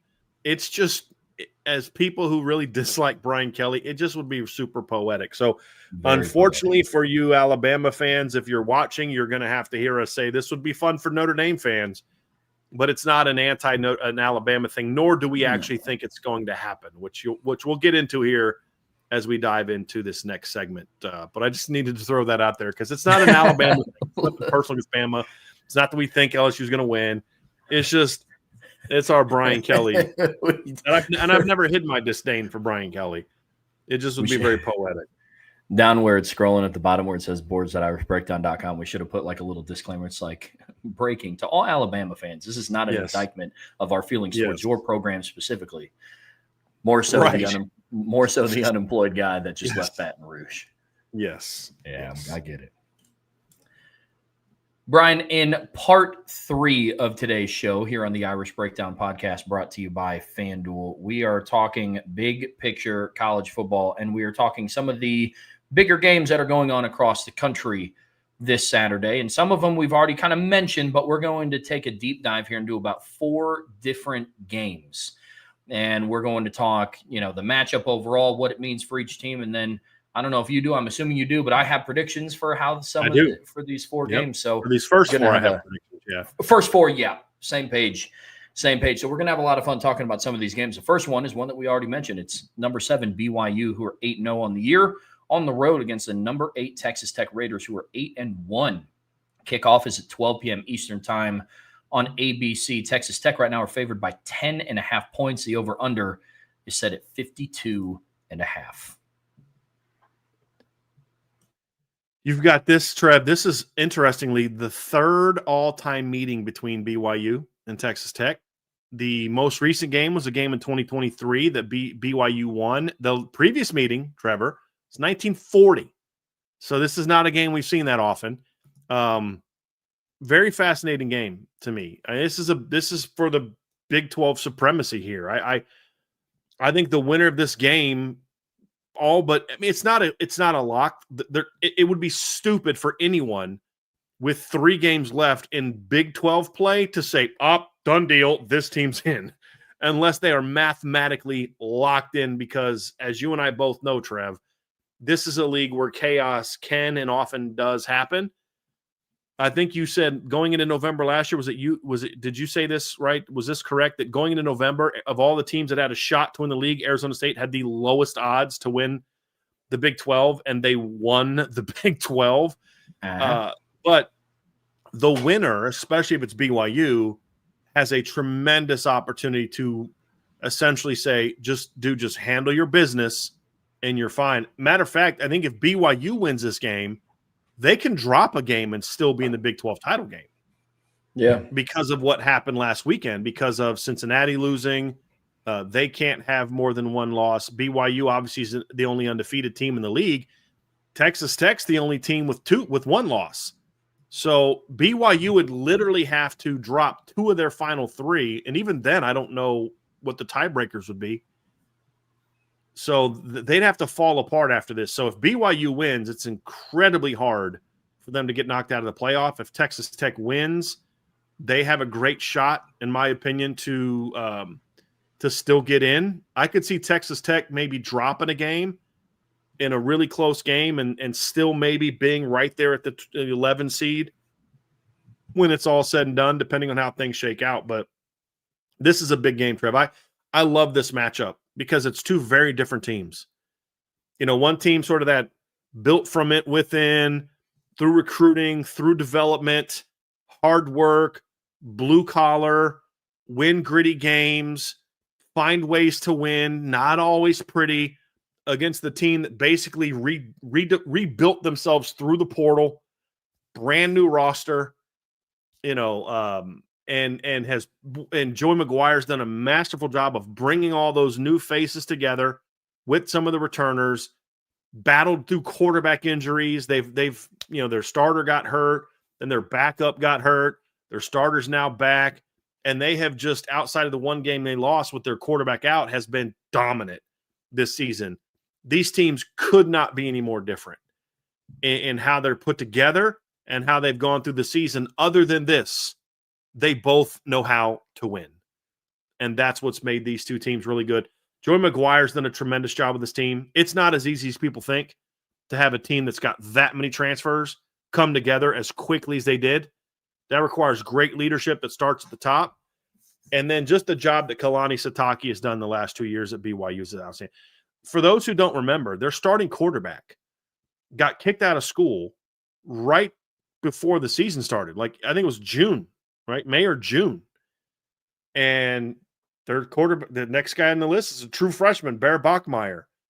Just a tremendous story. But two teams, surprisingly, Trevor, that if you haven't watched these two teams, watch this game, because what you're going to find is these are two very well coached, but also two physical football teams that like to run the football. They go about it very differently, but they have a lot of the same goals. Be physical, be sound, and run the football. And I'm excited about this game, Trev. I mean, on paper, this game shouldn't necessarily be all that close. What did you say the line was from FanDuel? 10.5. That surprised me a little bit, except that you look at and say, well, 10.5, if they only win by 10, that's the closest victory that Texas Tech will have had all year. They dominate teams, and BYU just finds ways to win. I'm very much looking forward to watching this game. Like, I thought BYU was going to get beat when they went on the road against Iowa State. I was like, when we talked about that game on the show, so keep your eye on this game, man. Like, I think Iowa State could win this football game. I think I might have even predicted Iowa State to win. I don't know if we did predictions for that game or not. I probably would have. And early on, I'm like, yeah, that's what we thought. And then BYU just charges back and ends up winning by 2 touchdowns. So, two very good football teams. Led by two very good quarterbacks. Bear Bachmeier is doing some awesome stuff right now for BYU. That guy is a dude. He is extremely fun to watch, too. I mean, you go and you look at what he's done so far in the season. He has almost 1,700 passing yards, 11 passing touchdowns. He's taking care of the football, and he's also a threat with his legs. 408 rushing yards on the season and 9 rushing touchdowns. I mean, he has 20 total touchdowns and 3 picks as a true freshman. It's not bad. Definitely not bad.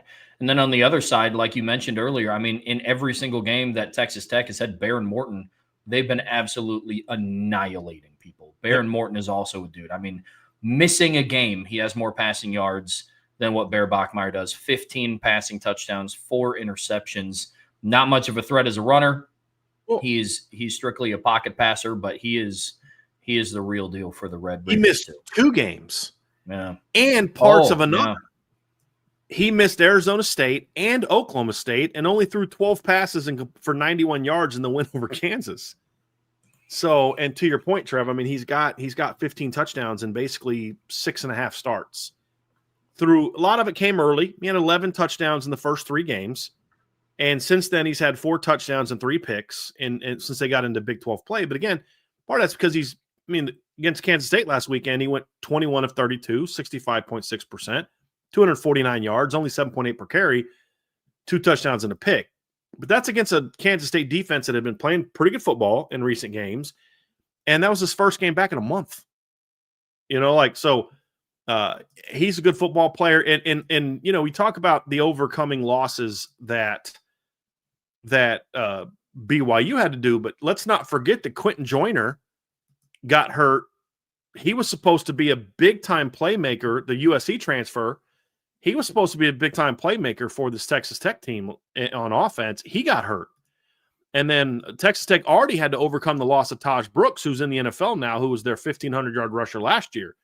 And guys just keep stepping up. Cameron Dickey stepped up. They've got a bit of a two-headed monster at running back. Cameron Dickey this season has rushed for 746 yards, 5.6 per carry, 10 touchdowns, also has 14 catches on the season. He had a 263-yard performance against Kansas, which has kind of helped fuel his resume a little bit, Trev, and helped him with his performance. And this is a kid that was recruited, I believe, by Texas Tech. He's been there the last 2 years. They also have Jacoby Williams, who was part of the team last year as well. I think another kid that they recruited. He's got 525 yards rushing, 5.7 yards per carry, 5 touchdowns, but he also has 21 catches for 300 yards. And he also has a kick return for a touchdown. So despite losing Quentin Joyner, their backfield has been very good. And it's actually Williams, who's their second leading rusher, who's had more 100-yard games, including a really good performance last week against K-State, where he went for a $135, 7.9 yards per carry, and a touchdown. But it's that dynamic ability out of the backfield. They've got over 1,200 yards rushing. And if, you just look at the numbers I just gave you, they also have 35 catches, those two backs, for, let me do the math here, 437 yards and 3 more touchdowns. They're not Jeremiah Love and Jadarian Price, but this is one of the more underrated, really impactful 1-2 running back duos in college football, in that they make plays, run game, return and receiving game, and then in only 4 returns, Jacoby Williams has already got a house call. So this is a really fun group, and if you haven't watched Texas Tech play this year, do so. And then, of course, the addition of David Bailey has just been enormous for that defense. He has been an absolute monster for that defense. He's got 14 tackles for loss and 11.5 sacks already on the season. He's been an absolute terror for the Texas Tech defense. And if BYU is going to win this game, they're going to have to find a way to deal with David Bailey. Well, Brian, I know we talked a little bit already about what this game means for each team, because they're both ranked ahead of Notre Dame in the playoffs. We talked about what implications it has in conference. I didn't know if there was anything else that you wanted to add before we got to predictions. Yeah, the one question mark is obviously I'm just did the latest update to see if there was anything new.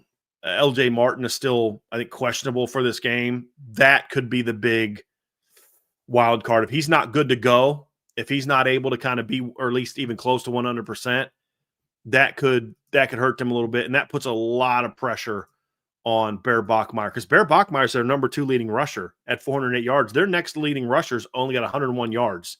So LJ Martin's got 789 yards on 132 carries, 6 yards a carry, 5 touchdowns on the season.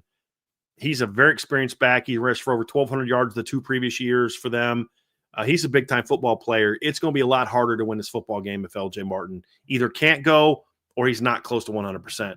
Because I don't know if Bear is ready yet to put the team completely on his shoulders and go out there and win a game like this. So they're going to have to hope that he can kind of grind one out and put together that strong performance in this game. But they're going to need that. But we wrap up with the kind of what's at stake, Trevor. I mean, for BYU, I kind of wonder. Well, let me ask you this question, Trev. We talked about this in the press one. Who do you think has the best chance to lose this game and still get in? BYU, I think. Yeah, they're the undefeated team right now. I think that they can suffer this loss. And then I go and I look at what's on the rest of their schedule as well. I personally don't think it's that difficult. Like, they're at home against TCU, which I think helps them out. If that was on the road, I think it'd be a little bit different of a story. And then Cincinnati, they get them on the road, and then they're home against UCF this year. That's not good. I think that they have the best chance, considering they're already undefeated. A loss here would tie them in conference with Texas Tech. And, I mean, again, Texas Tech, the rest of their schedule is also very easy. They get UCF on the road and then on the road against West Virginia. Could be a sneaky game. but I'm not willing to bank on it. Yep. I tend to agree with you on that, Trev. Obviously, Texas Tech has one fewer game left to play.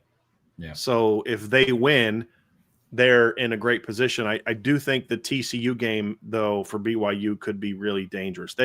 BYU has a very highly ranked pass defense. They've only given up 188 yards this year. But I haven't been necessarily in love with their pass defense this year, Trev. I think a lot of that has to do with they just haven't played any good teams that can throw the football very well. They forced a lot of turnovers from Rocco Beck last week, but he also had made a lot of plays throwing the football. ECU throw him on as well. I'd be a little nervous about having to defend Josh Hoover. Hopefully you can do to him what you did to Rocco Beck, which is I don't care if you give up yards, but force those turnovers. But I do think Texas Tech has the easier path forward. But then that would be that second loss. So, like, what's at stake? I tend to agree with your point. I think Texas Tech is going to have a much tougher time. They're going to have to kind of then go win the Big 12. Because here's the thing. If, let's say, Texas Tech is 11th and they go out and play in the Big 12 title game in a rematch against BYU, let's say they lose this game and they lose again. I know the committee's like, we're not going to punish you, but that second loss, I wonder how that could be. Could that be that thing that you need for a second ACC team to jump them? You know, let's say the ACC loser has a better performance or something like that. You want to win this game. You don't want to put this thing in the committee's hands if you're Texas Tech. And if you're BYU, I mean, your fate is 100% in your own hands right now. To the point where not only if you win this game, Trev, not only are you pretty much a lock to get in, you're a Big 12 title game win away from not even having to play in the first round. I could certainly see BYU jumping one of the SEC teams and, you know, or even two and getting and hosting. Like, I could see that. I don't think that Ole Miss is locked in front of BYU.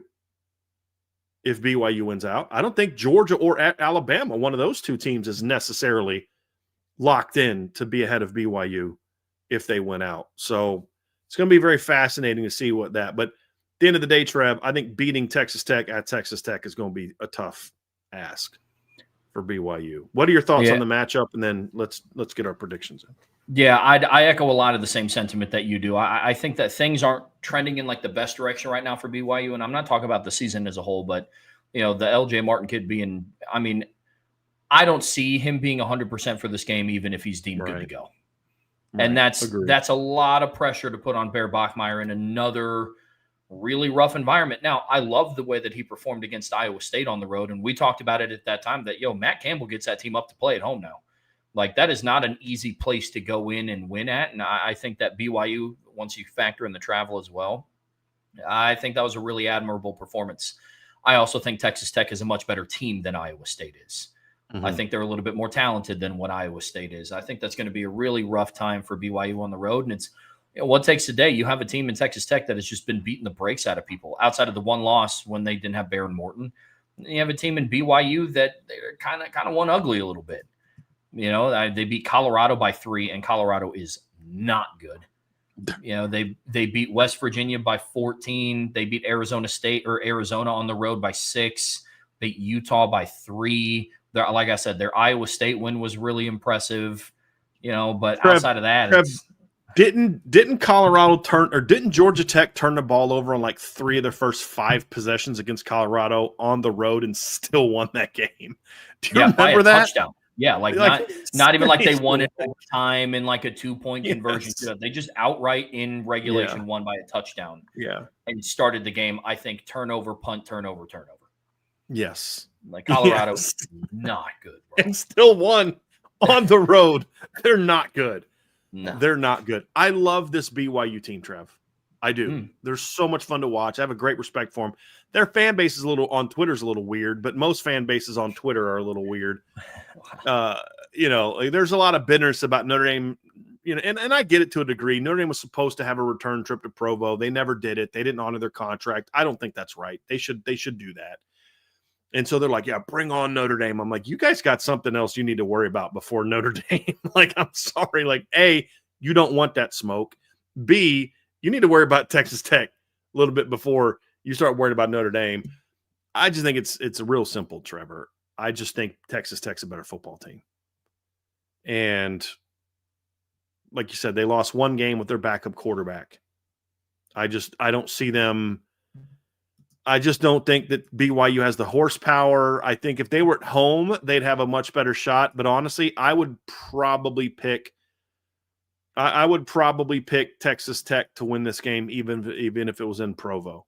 And that's not a shot at all on Texas Tech. I just like this Texas Tech team. I mean, BYU. I like this Texas Tech team. We talked about the running backs. We didn't talk about the receivers. Caleb Douglas is a really good football player.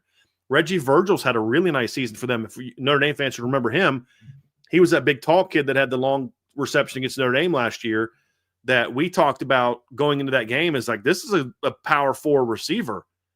And, he's having a really nice year as well. They got weapons in the pass game. They got dynamic pass rushers.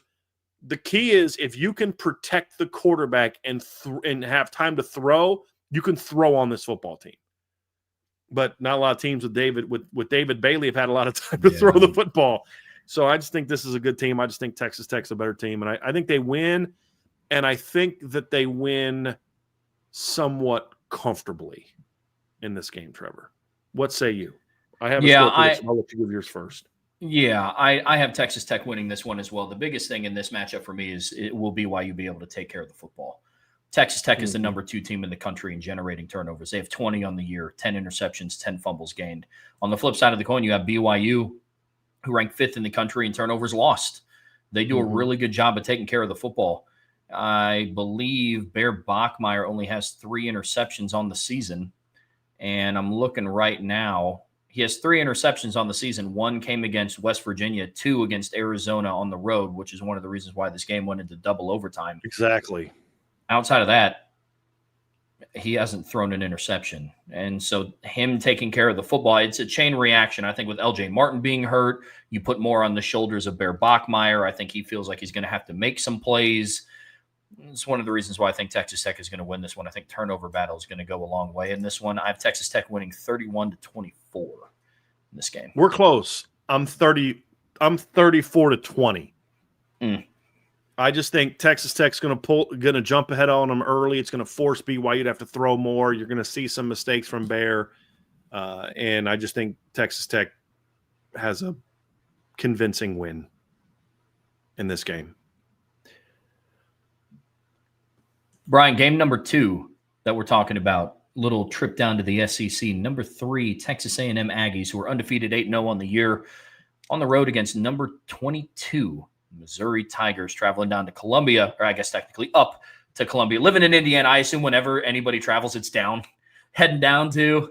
But yes, for the Aggies, they will be traveling up to Columbia, Missouri, to take on the 6-2, number 22 ranked team in the country, the Missouri Tigers. 3:30 p.m. kickoff on ABC. Right now on FanDuel, Texas A&M is favored by 6.5 points. The over-under is set at 47.5, which I thought was an interesting line. So, yes, it is. This is an interesting series, Trev. Texas A&M leads the all-time series 10-7. They've won the last 2 meetings. They beat Missouri last year 41-10, obliterated Missouri last year. And then they also won in 2021 in Columbia. They won 35-14. Prior to that, Missouri had won 7 of 9. And then, of course, Texas A&M dominated like a long time ago when the game was first played. But very interesting rivalry, SEC matchup here. In 2 teams, honestly, they're still fighting for one team's fighting for positioning in the playoff, but still not a lock to be in. I mean, look. Texas A&M certainly is in position to, like you said, Trev, they're in control of their own destiny to the point where they could drop 2 games and still get in, assuming that the second loss is in the SEC title game. I think they're a lock if that happens. I also think they still have a pretty good chance of getting in, even if they just drop 2 regular season games. Now, I think they would lose home field status and things like that. I think the thing that would hurt them in that regard is the committee clearly doesn't have a lot of respect for Texas A&M's defense, nor should they. I mean, they've given up over 40 points twice this year. They've given up over 20 points in 3 other games, including to LSU, Utah State, and UTSA. So But I think they're in a good position. But you can't avoid. You go out and win this game. I think you're basically a lock for the playoffs, barring an absolute like fireable offense meltdown in their final 3 games. And I don't see that happening with Mike Elko's team. This is why I had A&M as a preseason, playoff team. Now I had them as the 11 seed because I thought they're going to lose to Notre Dame. But I think this is a game where you win this game, you're locked in to the playoff. For Missouri, you're hanging on. Like, when you were a kid, like I didn't like getting my teeth getting pulled. Like I didn't like, because I didn't like people putting things in my mouth, man. When I was a kid, we had this Dr. Reddy, it was our family doctor, and he put a tongue depressor in my mouth one time, a little too far back in, and man, I threw him up against the wall. I was like 9. He was a little fella, but you'd have your kid, you're losing your baby teeth, and that sucker's like hanging on by like one little tiny piece of skin, where like a strong wind, or a deep inhale, exhale might cause that thing. That's Missouri hanging on to their playoff hopes, right now. Win this game, however, and all of a sudden your playoff resume looks a whole lot better if you're Missouri. Now, of course, you're going to have to keep winning without your starting quarterback or your preseason backup quarterback, which makes it tough. But, I mean, you talk about what's at stake in this matchup, Trev. For Texas A&M, you're fighting for a berth to the SEC title game, and you're fighting for a bye. For Missouri, you're fighting for your playoff life. So there's a lot on the line this weekend in this matchup. Let's talk about that matchup here. Yeah, I mean, this is a game that I think is going to really test Texas A&M's maturity as a team. Because you go and you look, it would be very easy for them to go and start looking ahead at what they have coming up on the rest of their schedule. They host South Carolina next weekend, and then you get Samford, and then you're on the road against Texas. Don't get you got to keep the horse blinders on, because the playoff rankings come out. You're the number 3 team in the country. You're undefeated up to this point. You're having the best season that you've had in quite some time. Your offense has been absolutely humming. And the one thing that I will say about their offense, Brian, is they do travel well. If there's one thing about this team that does well on the road, they put up 41 points against Notre Dame on the road. They put 45 points against Arkansas on the road and 49 points against LSU on the road. What's going to be the storyline in this one when you go and play arguably the best of the away team defenses that you will have faced on the road? Not necessarily from an overall talent perspective, because I think that still goes to Notre Dame, but that Notre Dame defense on September 13th is not what it should have looked like. I think we can all agree upon that. Yeah. So it's going to be very interesting there. That is going to be an absolutely huge matchup in this game. And then, for Missouri, I'll talk about this a little bit more in my prediction. But what does your offense look like without Bo Perbula? Yeah, it didn't look good against Vanderbilt without him. No, it didn't. It did not. Yeah. It's I'll say this. I think you're spot on. I think the most talented defense they played this year was Notre Dame's. Although 2 of the very talented players in Notre Dame didn't play in that game. We didn't see Devontae Smith or Dallas Golden much, and we didn't see as much of Tay Johnson. And Leonard Moore got banged up. Right, exactly. He did play. He missed part of his series and came back, but he wasn't 100%. Having said that, even if everybody's healthy, you could argue this is the best edge rushing duo that they have faced this year. Zion Young and Damon Wilson are legit NFL football players. Now, I think Boubacar's on that level now, but I think he was still shaking off some of the rust early in the season. So they didn't face this version of Boubacar. But these 2 guys can rush the quarterback, man. There's no question about it. Zion Young leads their team in tackles for loss, 9.5. Damon Wilson has 6.5. You look at them in sacks. Damon leads the team in all his tackles for loss are sacks. Zion Young's got 5. You've got 2 sacks each from your defensive tackles. So this is a football team, Trev, that, in my opinion, could end up being a really impactful front 7 that could say, look, we don't have the athletes on the perimeter to run with Texas A&M, but we have the athletes in the front 6 to get after Marcel Reed and force him into some mistakes like Notre Dame did early in that game. And that's going to be the key for Missouri is they have that great equalizer to kind of slow the Texas A&M offense down. And they've also got, so remember Jeremiah Trotter had a son that played for Clemson a few years ago. Nice football player. I'd argue his younger brother Josiah might be better. He transferred in from West Virginia, had over 90 tackles last year, I think as a redshirt freshman for West Virginia. He's second on the team this year in tackles for loss for that Missouri defense. Really good football player. Trev, I like what he brings to the table. Leads their team in tackles, 53 tackles, second in tackles for loss. They got another kid, Jalen Catalon. You remember him? He's been around a lot. He was at Arkansas, and he was at Texas, and then he was at UNLV. He's now at Missouri. So like they added some portal pickups that really got their defense back on track. They had a couple years ago when they had that team that went to the Cotton Bowl and beat Ohio State. That defense had some really good moments and had really good talent. This defense is close to that, and they've played really well. I mean, held Vandy to 17 points. I think, honestly, if Bo Perbula doesn't get hurt, I think they beat Vanderbilt. And I'm not a huge Missouri guy because I just don't have a lot of faith in their offense. Like, I don't see it, but that ultimately is going to be the thing. Their defense, in my opinion, Trevor, is going to have to – they're going to have to score some points. And now what that means to me, I'm talking about Missouri's defense, it doesn't have to just be a pick six, a fumble return. It can also be you force a turnover that gives you the ball at the 35 and you're able to go punch one in or get some points off of it. They're going to have to generate points in different ways because, to your point, I would even add something to that. It's not just their offense that travels. Their special teams travels as well. I mean, they had the big return against Casey Concepcion, had that long punt return against LSU that really broke that game open. You look at against Notre Dame, that got called back from a penalty. I kind of wish it wouldn't have, but it got called back from a penalty.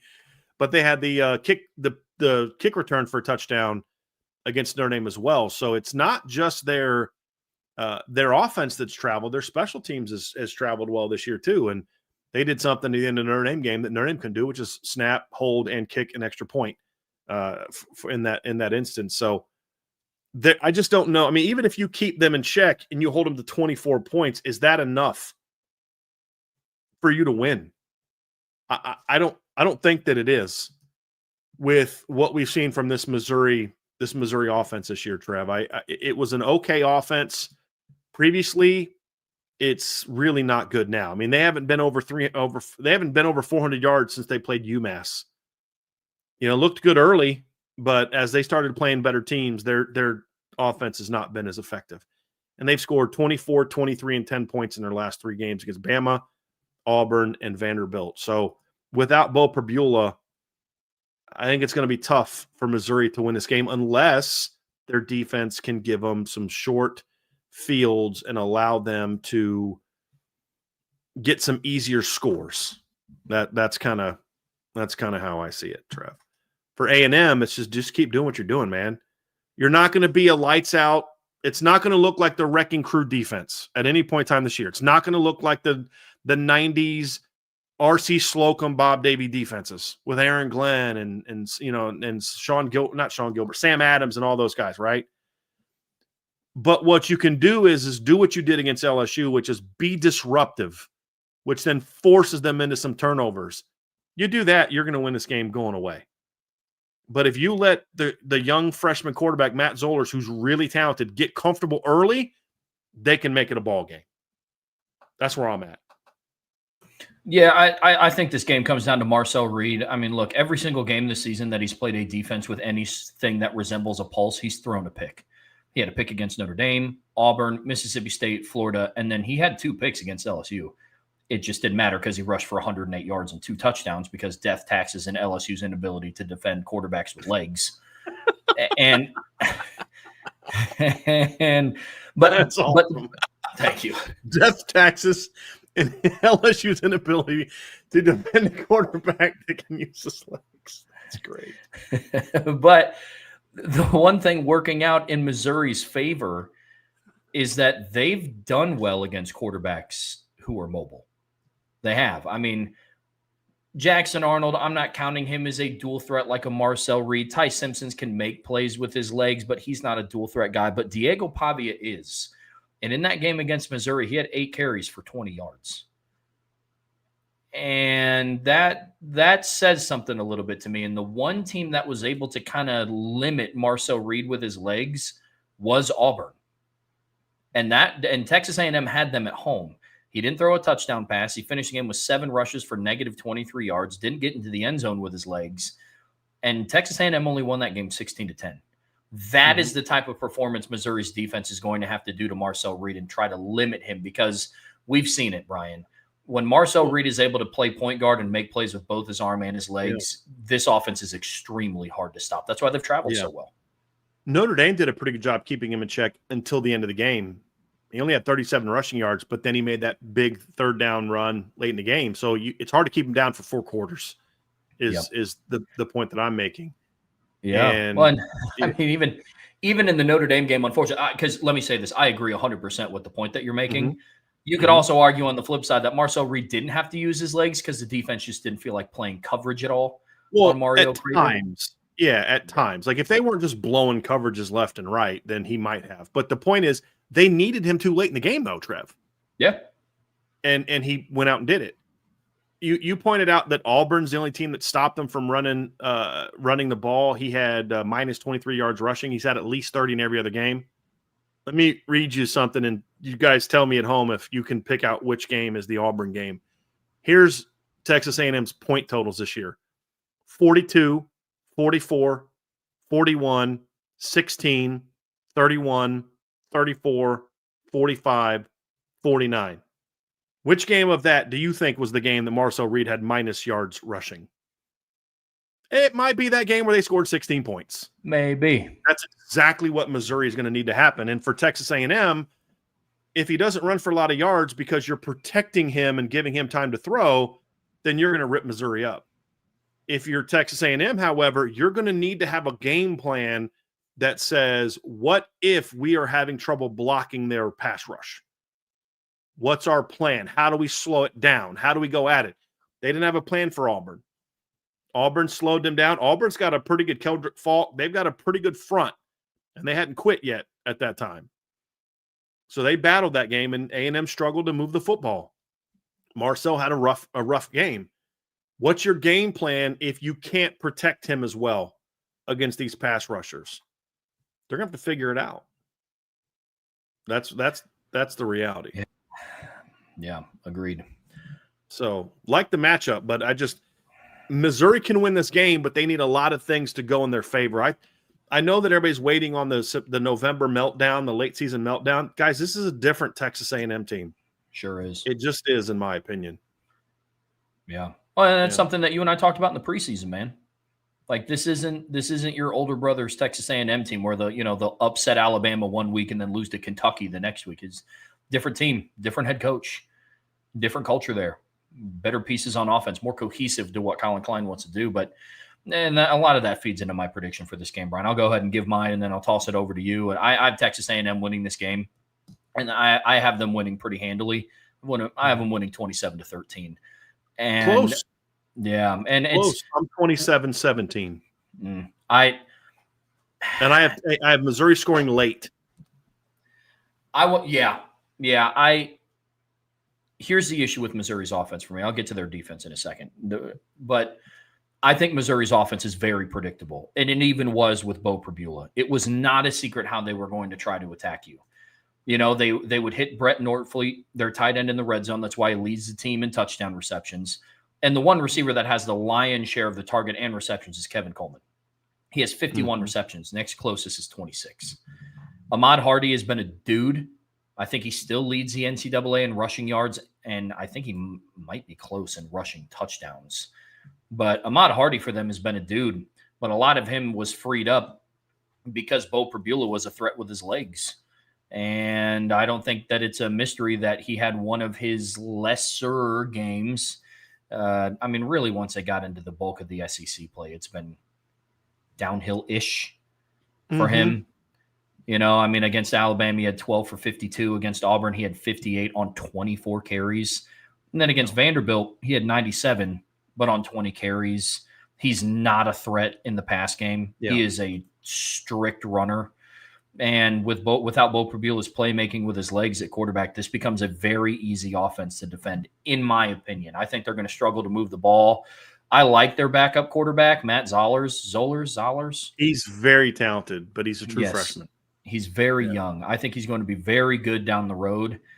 It's just he's young right now. And then the Missouri defense is going to be in large part why this is only a 14-point game. Agreed. Because I do like their defense, but I think they can keep them in it for a while. I just think it's gonna I don't think they have enough firepower without Prabula to win this game. Trev, I'm with you. And the key is the run defense. They have been a very schizophrenic run defense. So in their 8 games, they've held teams to 78, 52, 77, 74, 60, and then they held Notre Dame to 136. That's only 6 games. They've held opponents to 2.2, 3.5. That's Notre Dame. 2.2, 2.5, 3.1, and 2.2 yards per carry. Pretty good, right? Well, against UTSA, they give up 203, and then against Arkansas, they give up 268, 6.2, and 8.4 yards per attempt. It's like those have been kind of anomaly games, but you can't let that happen against Missouri. You have to basically say, we're not losing this game because of Ahmad Hardy. We're going to lose this game because Matt Zollers beats us. If we're going to lose, it's because he's going to beat us. We're not going to let him run the football because I just don't know if you can do that. And I don't know if this Missouri offensive line is good enough to protect him for 4 quarters.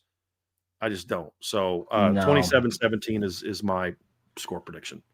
Real quick, last thing I have to say about this matchup. One player that's really came on for Texas A&M in the last couple of weeks has been Cassius Howell.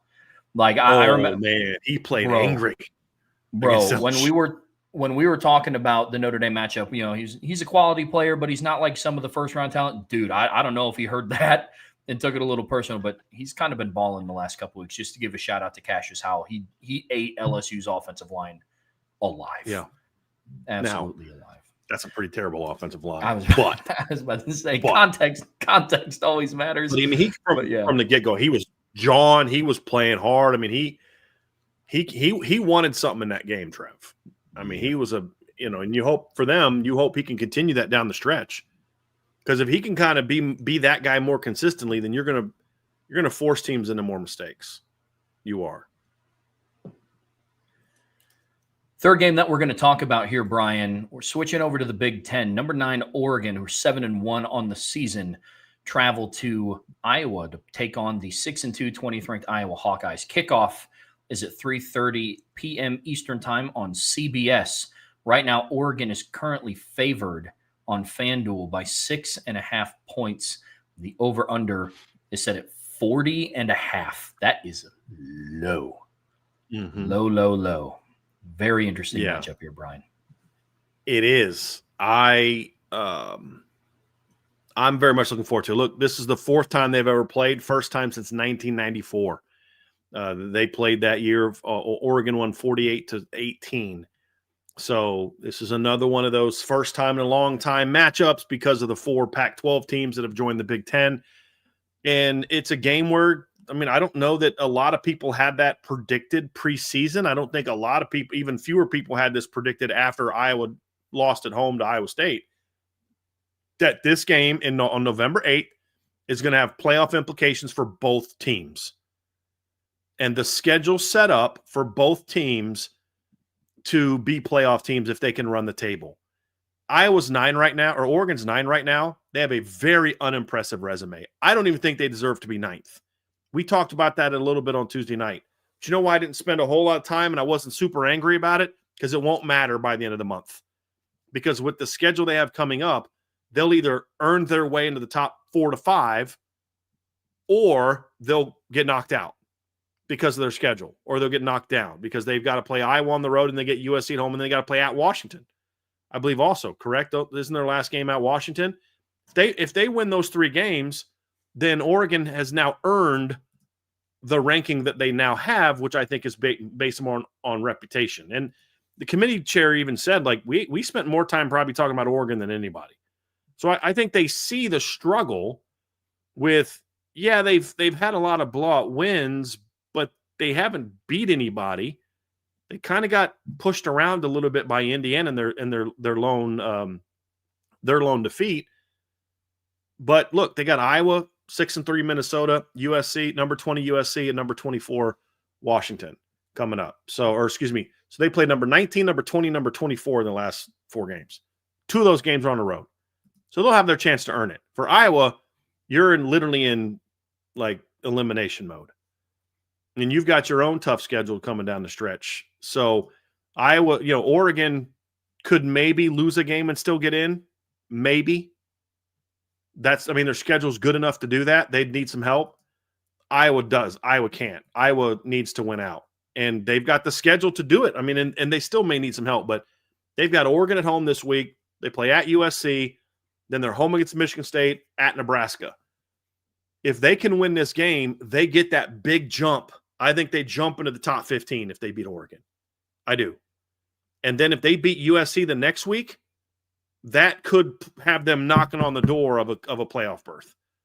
So this is a huge game for both of these teams, not just Oregon's got to avoid the upset to get in, because the upset in this instance puts the team that does the upsetting right there in playoff contention. And I think if you're Oregon, if you win this game, Trev, it silences some of your critics. Hey, we go on the road and play gritty football. We can play in bad weather. We can play in a low-scoring game if that's how it turns out to be. It may not be, and handle business. And when I say it may not be, and not that I think Iowa may score a bunch, but Oregon could score a bunch on Iowa. They could be hot and do that. So this is a really intriguing matchup, Trevor, of 2 teams with very different styles of play.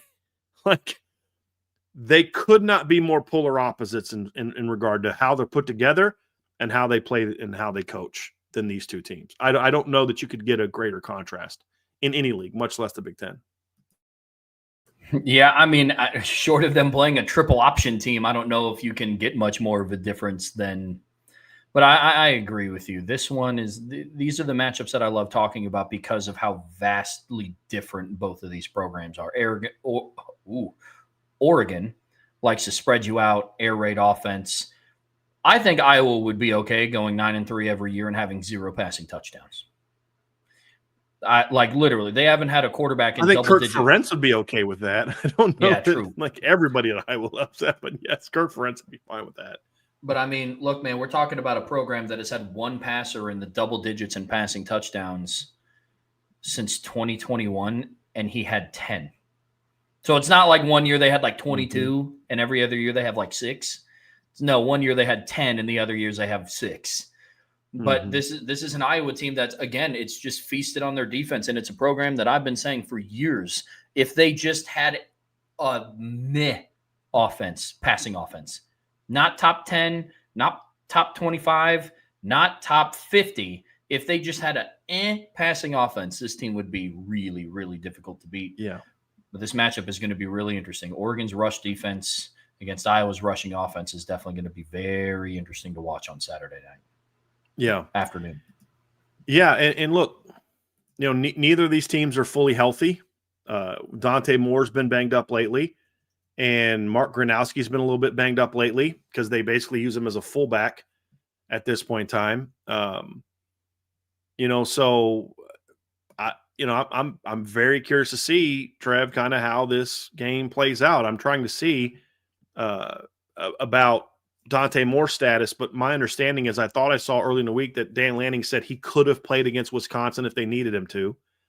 So you look at that struggle session against Wisconsin and you're like, okay, that was not good, but you didn't have, you didn't have Dante Moore playing at 100%. I think did he end up coming in at some point in time in the game? I believe he didn't do a whole lot, but they just haven't looked right against good teams. Let's just be honest about that, right? Like, this offense has not been great against good teams. They have put up some big numbers against some really bad teams. They've been a little schizophrenic in that regard. Montana State, 506 yards, 59 points. Oklahoma State, who's like 1-8, 631 yards, 10.2 per play, 69 points. Oregon State, who stinks, 585 yards, 7.6 yards per play, 41 points. Rutgers, whose defense has been pretty mediocre to bad this year, 750 yards, 12.3 per play, 56 points. Then let's look at the the three teams that they've played that are decent teams, and then the one team that's not necessarily decent, but is at least has talent. Northwestern, they had 373 yards, 6.7 per play, but they only scored 34 points. Against Penn State, they scored 30 points, 424 yards, 5.4 per play, but they needed overtime to get over 400 yards, and they needed overtime to get to 30 points. They didn't have that in regulation. And then you look at, obviously, against Indiana, I think they struggled quite a bit in that game. 267 yards of offense, 4.2 per play, and only scored 20 points. And 7 of those points came on a pick six. So they didn't even get to 20 points offensively.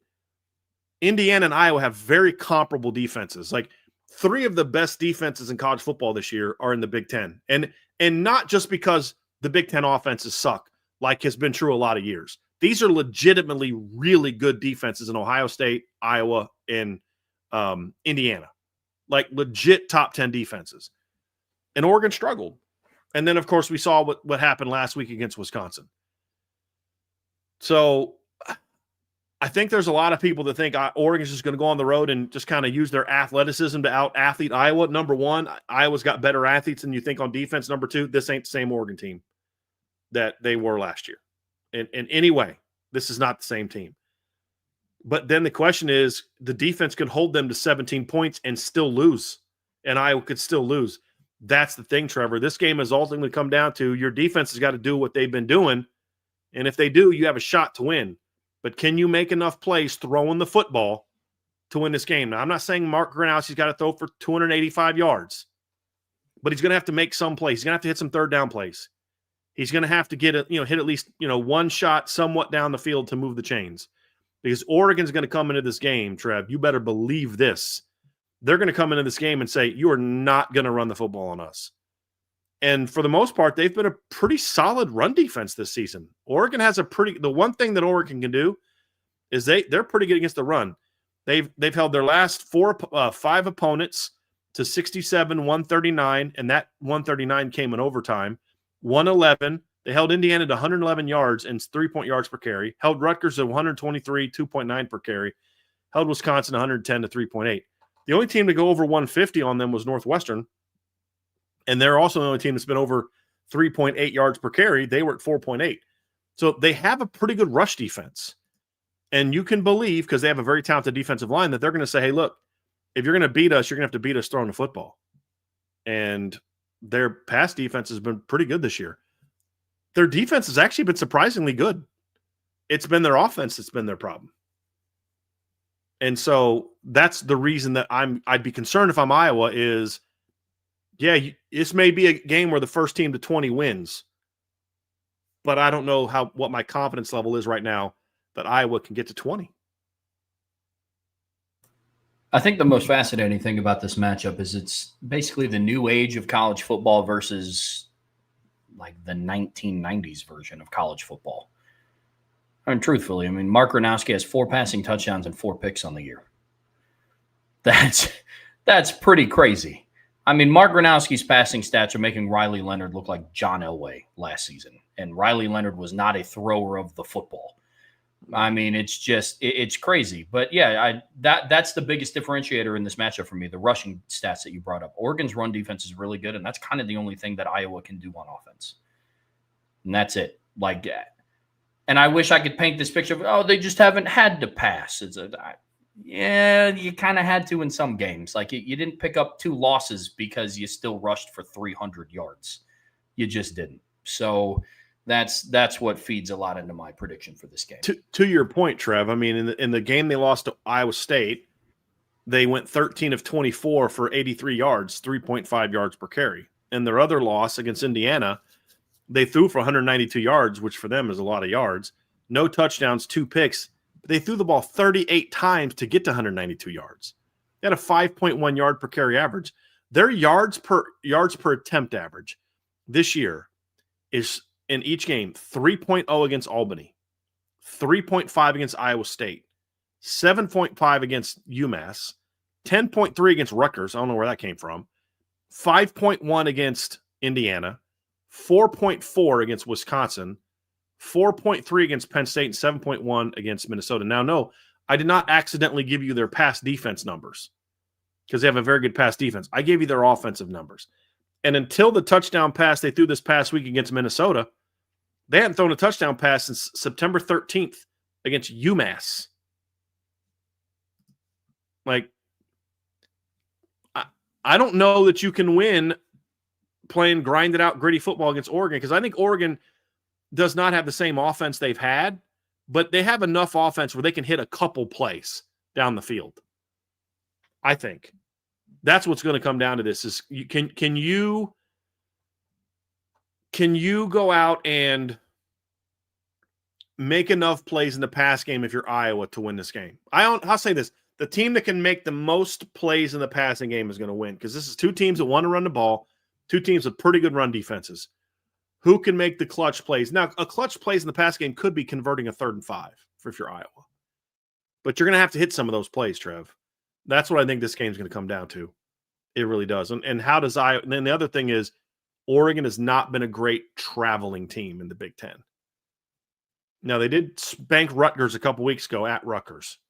But overall, Oregon has not been great when traveling east and playing outdoors.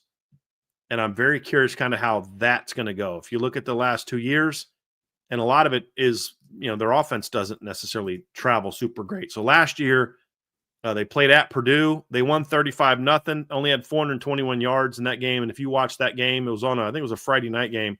They were super sloppy, and Purdue was terrible. They won at Michigan 38-17 in a game where it was kind of close early and they pulled away late. I didn't think they played super well. At Wisconsin, they won 16-13 last year. And then this year they didn't play great at Northwestern. They won. They didn't play great at Penn State. They won, and they dominated Rutgers. This Iowa team's better than those two teams. And I would argue that this is the best team they've played on the road since they've joined the Big Ten, as far as the traditional Big Ten team. I don't know if you agree with that comment, Trev. Maybe you think last year's Michigan was better. I'm not sure. I don't think you think that. But I think this is the best team they've played on the road since they've joined the Big Ten, and they haven't been a great road team. Like, they win, but they don't look good doing it. Can they do that again at Iowa? We'll find out. Yeah, I'm not as far on that side as you are. Like, it's tough for me to say they haven't played well on the road and have one road loss in conference in 2 years. That's kind of hard, especially with most of those wins coming by double digits. Now, I agree, context always matters. Purdue's not good, shouldn't have played them how they should have, but not playing a team like Northwestern how you should have and still winning by 20 isn't something that I'm going to, like, crazily dismiss. That's relative to where Oregon they lost is, to Tulane by 20. Sure. I just don't think they're very good. You're Northwestern, you're saying? Yeah. I'm with you.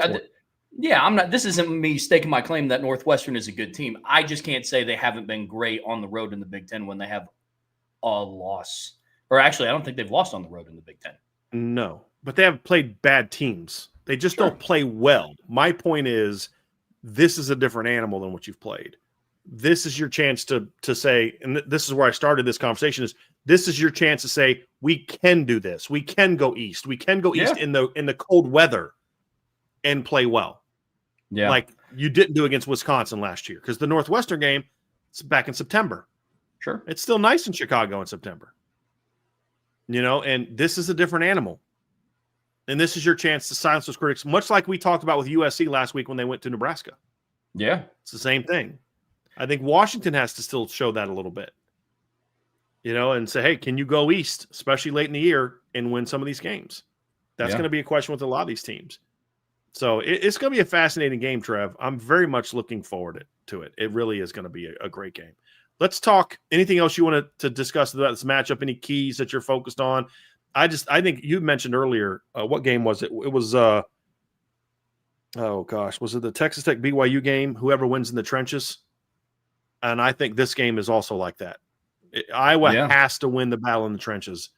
I don't know if they can, but they need to win. Now, they do get their stud guard back, one of their top guards back. Shouldn't say stud guard. It's a good player. Bo Stevens is back.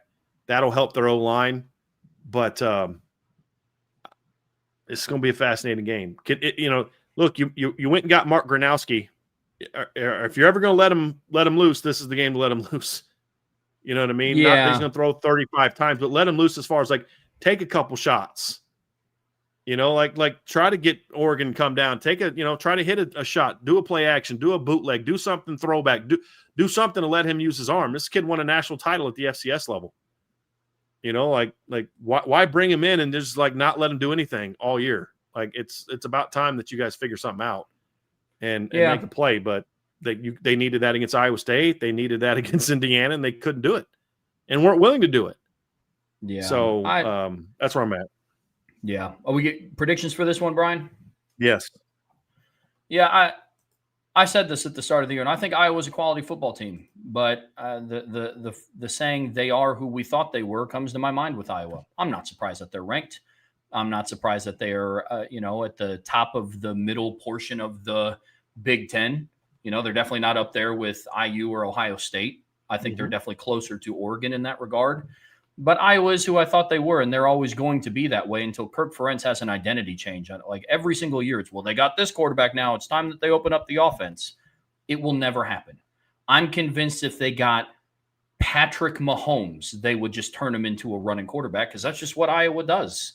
And I think that's going to hurt them this game. You mentioned something that you think that this game could potentially come down to who makes the most plays in the passing game. I think then you get into the conversation of Oregon has done it sometimes. It's been inconsistent, hasn't looked the best at times versus a team that just doesn't do it. And if that's what this game comes down to, I don't like Iowa's chances in this one. I do think it's going to be close, and it's going to be closer than what my final score kind of signifies, I guess. I think Oregon scores last in this one, but I have the Ducks winning this one 27-13 with Oregon scoring last. I think for the majority of the game, it'll be a touchdown game. So you're thinking it's kind of like it's 20-13. What'd you say? It's 27. What'd you say? 27-13? 13. Yeah. So 20-13 game. Iowa's got to go for it in their own territory on fourth down. They don't get it. Oregon goes and punches it in, that kind of thing. I think Oregon's going to rip off a big pass play late. It hits like Gary Bryant on a slant and he takes off and ices the game type deal. And it's just Iowa's inability to make plays in the passing game. We're on the same page until the final touchdown. I have it 20-13. That's my prediction. I think Oregon's going to really struggle. I didn't count their big pass play or big run as part of the 20. Oh, okay. That's where I'm at, because they're going to rip off a couple big plays, but that's where their points are going to come from. They're not going to get points outside of those things. But as we said, Trev, Iowa has not proven to me that they can do enough offensively to win a game like this. And as much as I enjoy this Iowa football team, and I advocated, look, they absolutely belong in the top 25.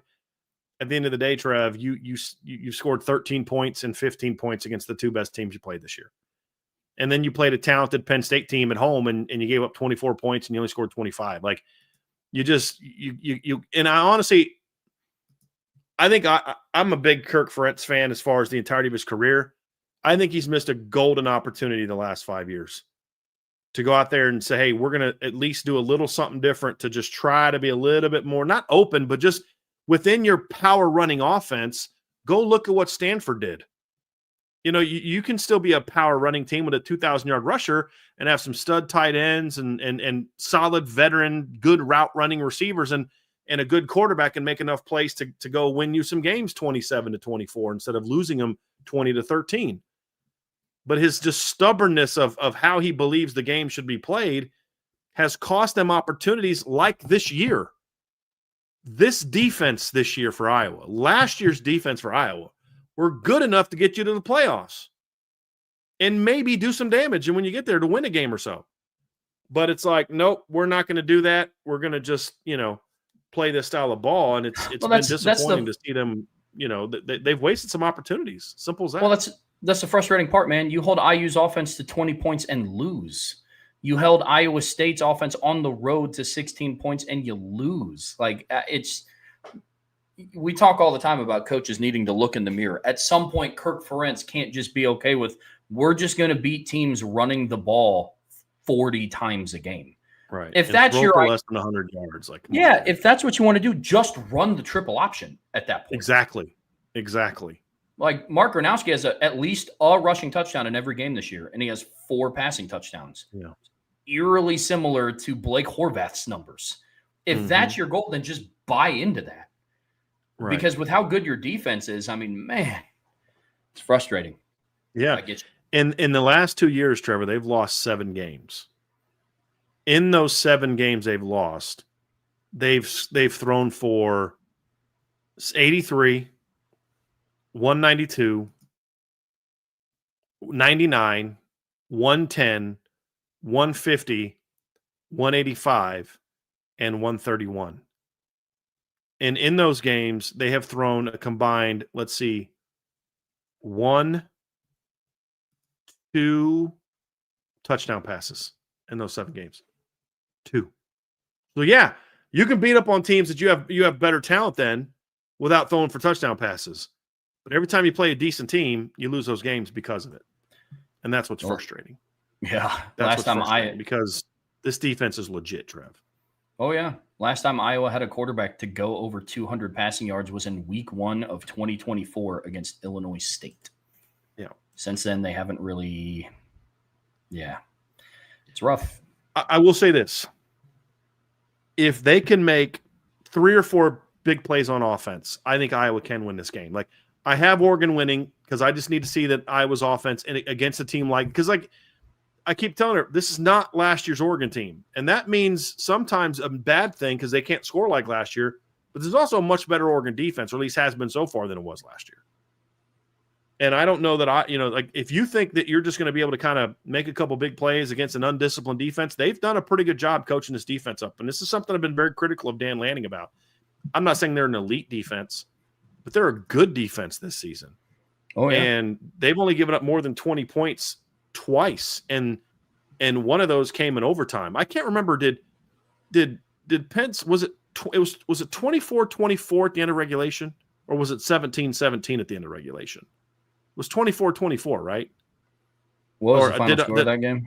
It was 30-24. Did I? No, it was 17. It was 17-17 at the end of regulation because Katron Allen scored the first touchdown of overtime, and then Gary Bryant scored the second touchdown of overtime. Then you have only given up more than 20 points in regulation once in 8 games. That's a pretty good number. Now, again, they've played some bad offensive football teams. Yeah. In the Big Ten, but you're doing what you're supposed to do if you're a good defense. Well, guess who else is a bad offensive football team? Iowa. But if they can hit 3 or 4 big plays, whether it's pop a couple runs or hit a couple shots, and if they can force, here's the key to Iowa.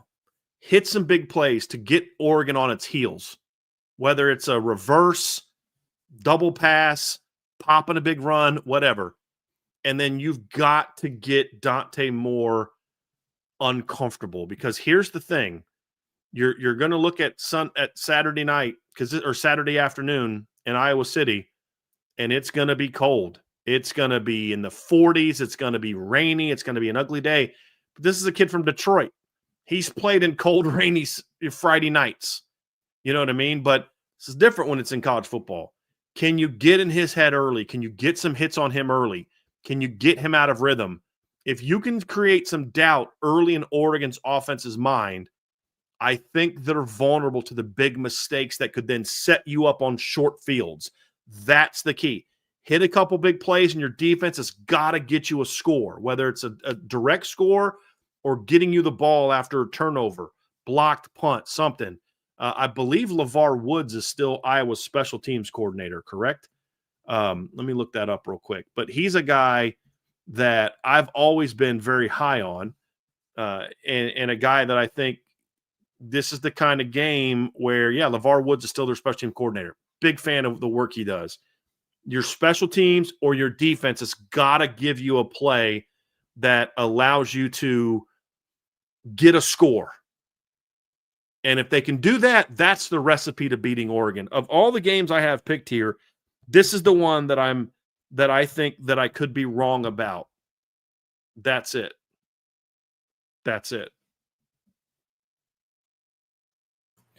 Brian, the final game that we are previewing is back in the SEC. It's the LSU Tigers, who are at 5-3 on the season, are on the road down in Tuscaloosa against the number 4 Alabama Crimson Tide, who are at 7-1. Also riding a 7-game win streak. Kickoff is at 7:30 p.m. on ABC.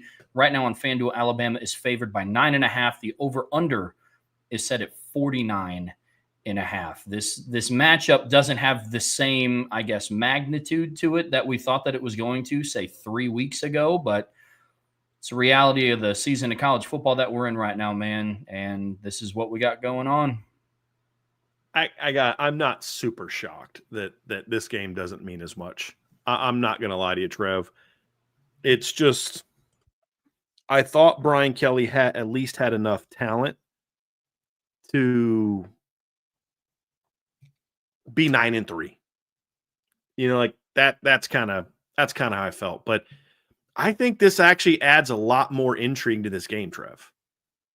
Like a lot more intrigue, because I actually think LSU has a better shot to make this a game now than if they hadn't have fired Brian Kelly. If Brian Kelly was still their coach, I'm going to probably say this game is going to look a lot like it did last year, because they'd be so tight.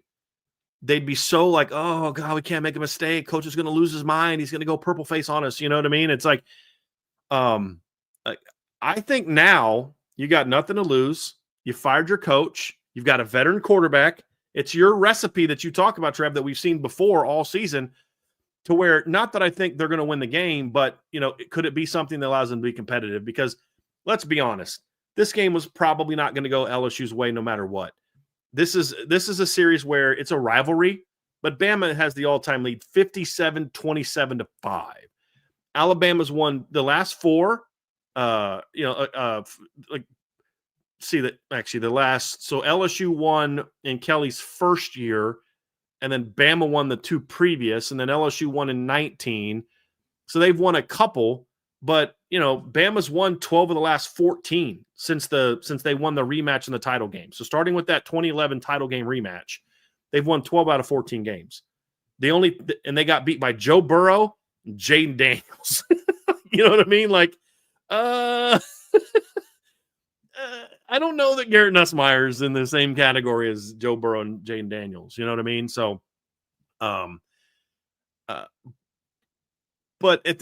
now it's kind of like, okay, where's Alabama's head at? Are they looking past LSU? Yeah, you fired your coach. You're not any good.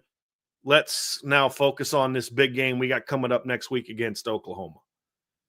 You know, does LSU just kind of let it all hang out and the talent takes over? I mean, there's all these things to look at in this matchup, but at the end of the day, I still just think the personnel, Brian Kelly was a big part of the problem at LSU. He wasn't the only problem.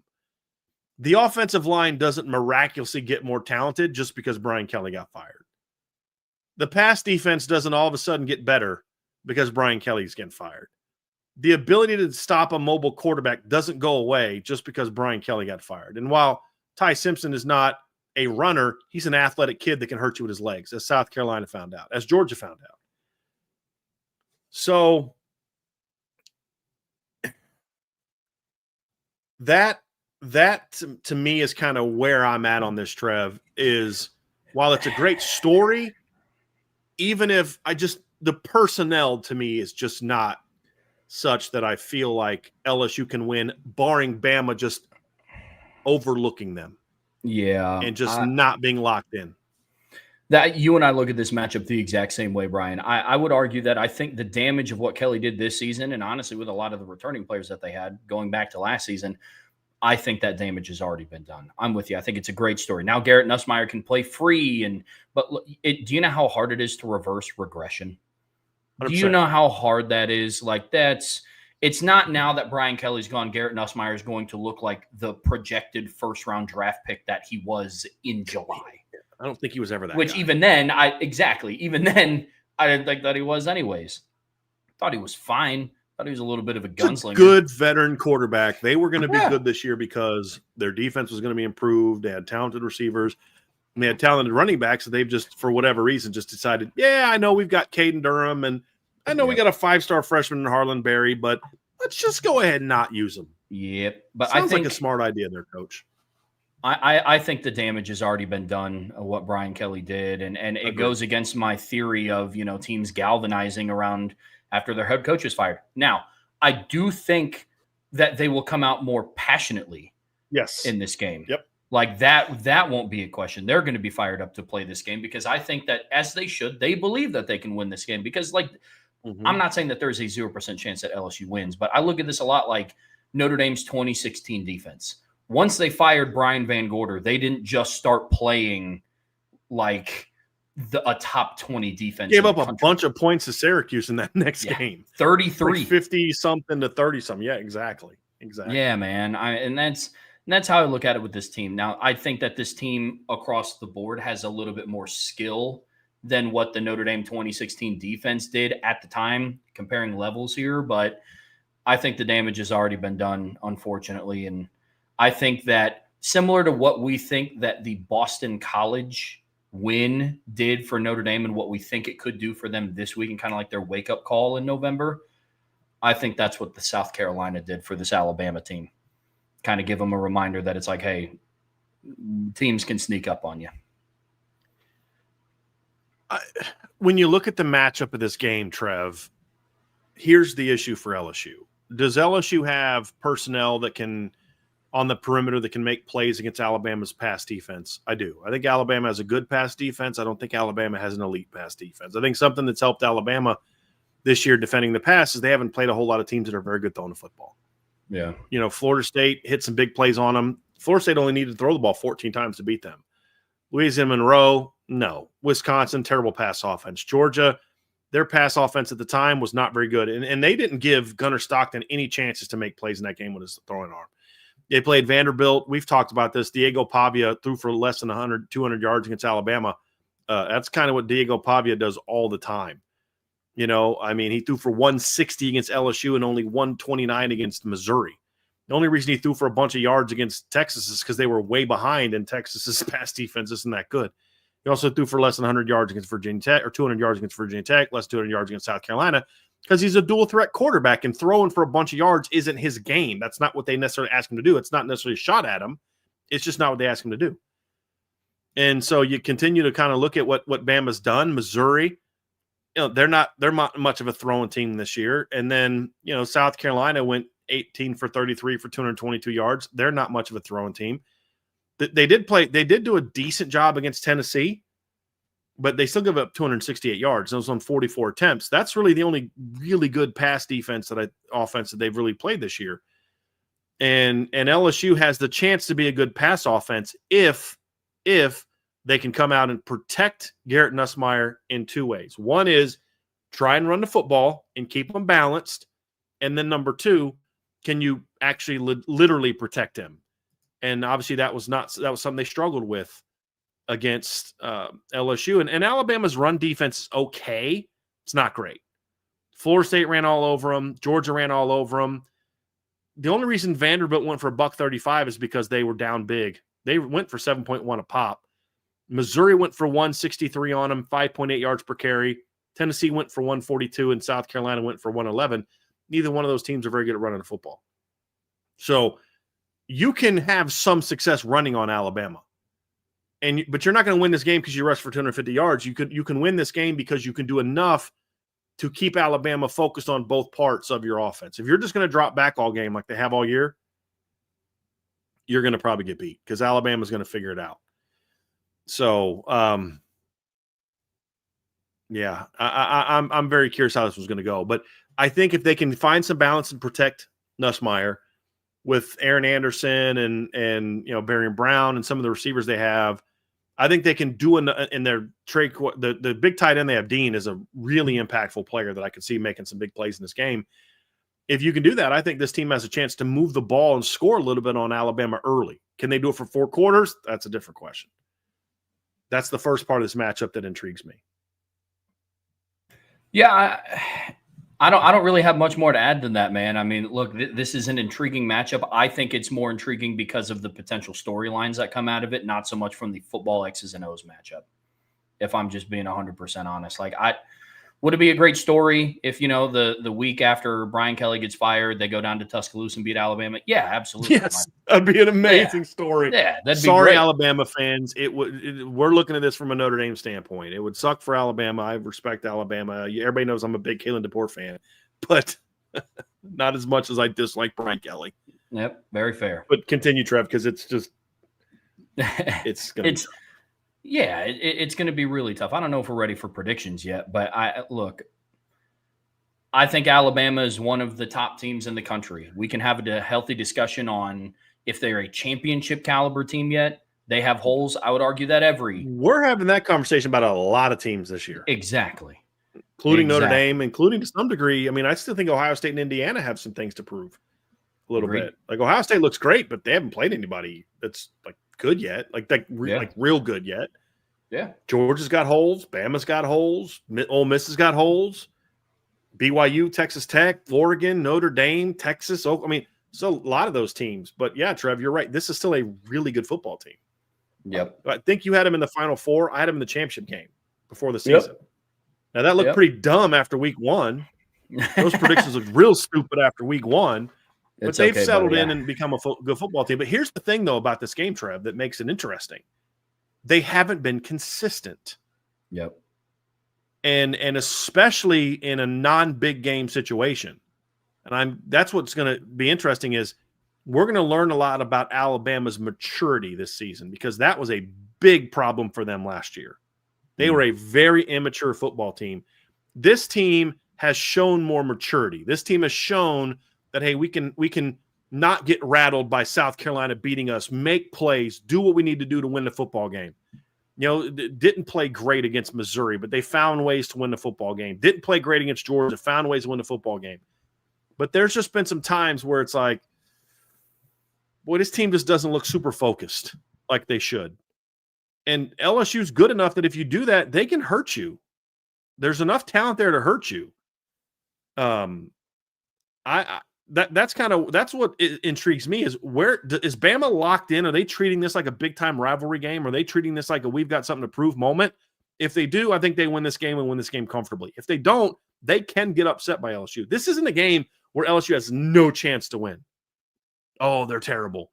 If they can play well up front on offense, especially, I think they can do some damage to Alabama and at least make it a game. And then at that point in time, it's like, what happens late in the game? The good news for Alabama is they've shown they can win in the fourth quarter. You know, and that was pulling away from Vanderbilt, holding off Missouri, holding off Georgia, you know, pulling away from Tennessee, coming back against South Carolina. They've been a much better second half team than they were early in the year. And so that's why I feel good about Alabama winning this football game. But I'm telling you, if they come out of this game not focused and not locked in, LSU can jump on them because LSU has nothing to lose. Nobody thinks they can win. Everybody thinks they're going to get blown out. They fired their coach. There's all this drama going on. Verge Osbury's going to be the AD, but no, now he's not going to be the AD. They just named a president, and the governor just keeps yapping all the time. And it's just like, this place is a dumpster fire. Now I don't think LSU people are going to get mad at me for saying that now. I don't think. but that's to me, that's what makes me nervous if I'm Alabama. Do they just come out thinking we're just going to drop back, throw it 1,000,000 times, and we don't need to run the ball, and they're going to roll over and play dead, and we're going to win this game no problem? If you come into the game thinking that, like Notre Dame did against BC last week, this is a good enough team to jump up on you. Yeah, definitely a good enough team to jump up on you. So I'm looking forward to it. I'll go ahead and give my prediction. I have the Tide winning this one comfortably. Mm-hmm. I think the damage is already 31-14. Close. Yeah, I think it would be a great storyline, but Brian Kelly leaving doesn't miraculously make their offensive line better. I just don't think that. I don't. I think their defense has been good. I think their defense has been a little smoke and mirrors because of some of the opponents that they played earlier in the season. We got left talking about, look at this LSU defense because of what they did to Clemson's offense on the road. Yeah, well, let's look at Clemson's offense now. Then it adds a little bit more context to that situation. So I think I'm not saying that their defense is bad, but before, about a month and a half ago, we thought this is like the clear strength of this team. Like this defense is insane. Now it's like, yeah, really good. But now it's like, it was good against like Southeast Louisiana, and it was like they held Ole Miss in check, which was a good performance. Shut down Clemson, shut down Florida. Now those aren't great offensive teams, but they did what they needed to do. Shut down South Carolina far more impressively than what Alabama did. Sure. But so it's good defense. But something broke though, Trev. That's the thing. Is like something broke mentally in that defense. That I just think they're like, we can't keep carrying this team the way that we have. That's exactly what it was. That was what I talked about before. What you said. It's exactly. Go ahead, Trev. You're going to say it. It goes back to what I said before the Texas A&M game. Is this defense finally at a stage where, because that was the week where we talked about this is the week of maturity in college football. Was LSU going to be a mature enough team, specifically the defense, to say, yes, we will continue to carry you for the 8th straight game because the offense still can't figure it out? Like what I am afraid of this weekend for Notre Dame has already come true for LSU. It's either you're in a slump and you got things to work out, and you're at a pivotal point in your season where it's you get it figured out now. You got 4 more games left to kind of like get your feet under you and you start to understand it. That's where Notre Dame is at right now, in my eyes. That moment's already happened for LSU and their performance against Texas A&M. Mind you, they scored over 25 points in regulation, or they scored 25 points in regulation. Their last touchdown came in garbage time. Like their first team offense put 18 points on the board. Yep. And that's what broke them.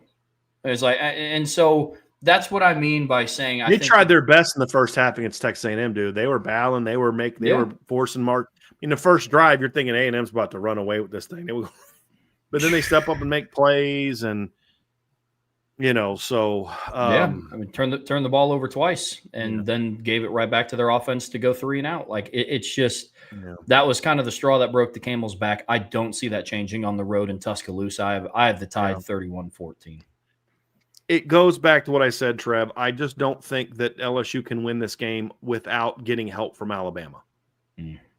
Because as I've said a bunch of times, Trev, it's hard to just flip that switch on.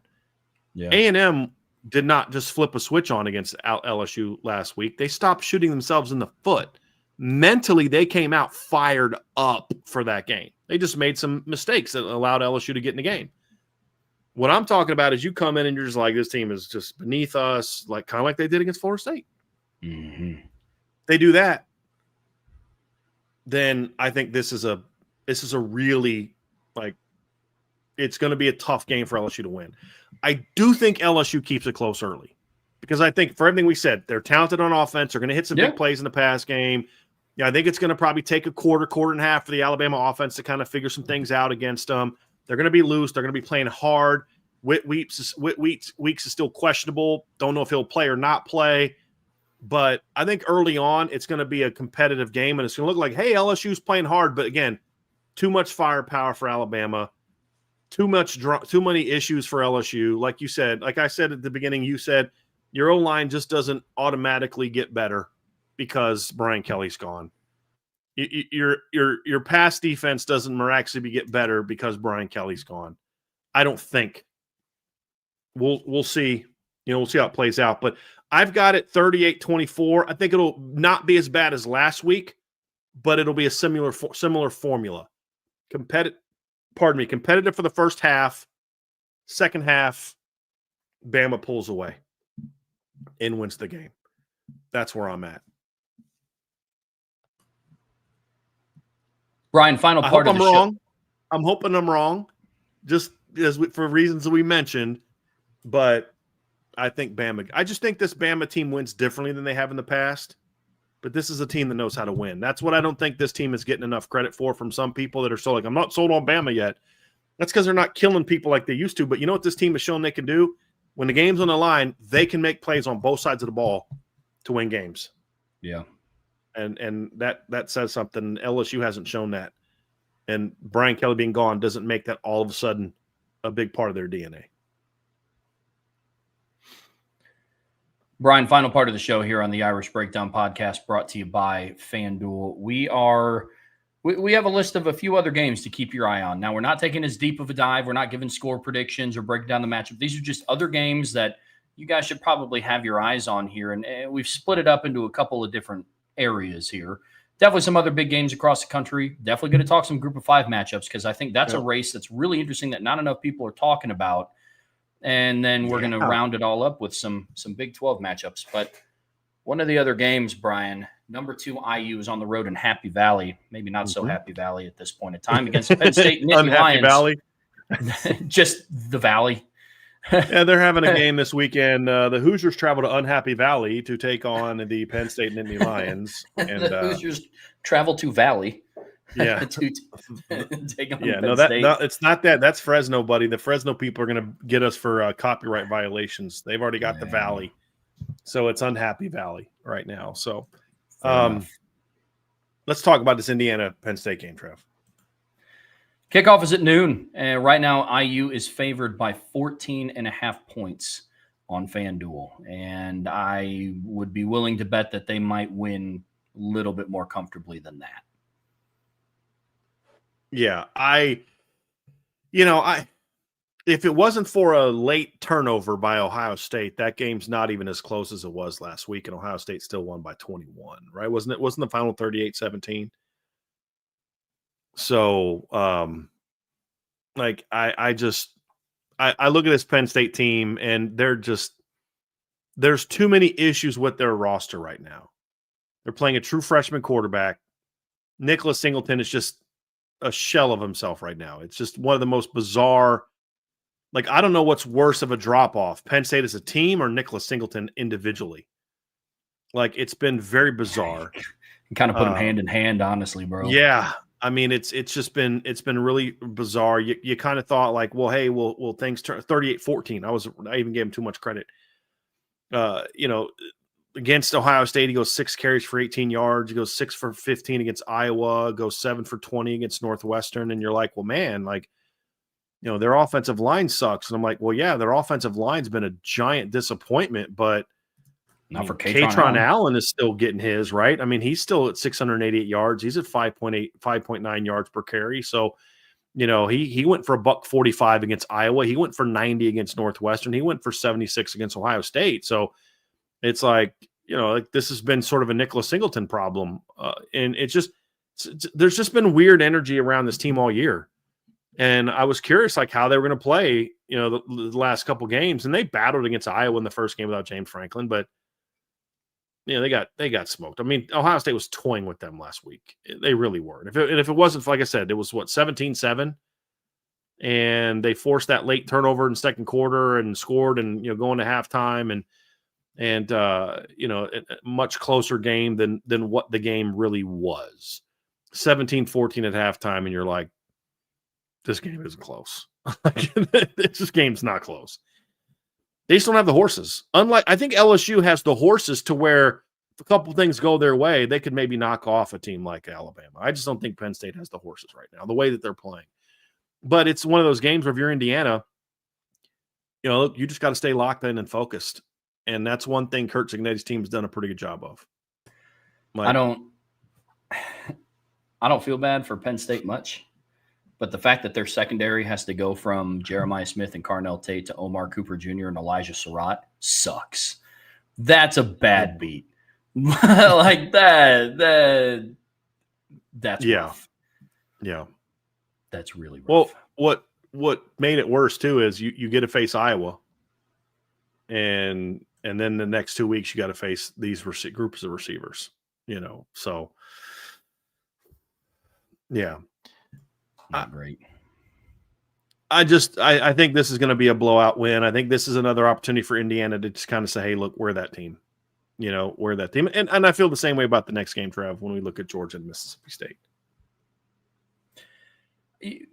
We talked a little bit earlier about this one when we were talking about the national stage for Notre Dame. But look, this is one that I have more on my radar than Penn State IU.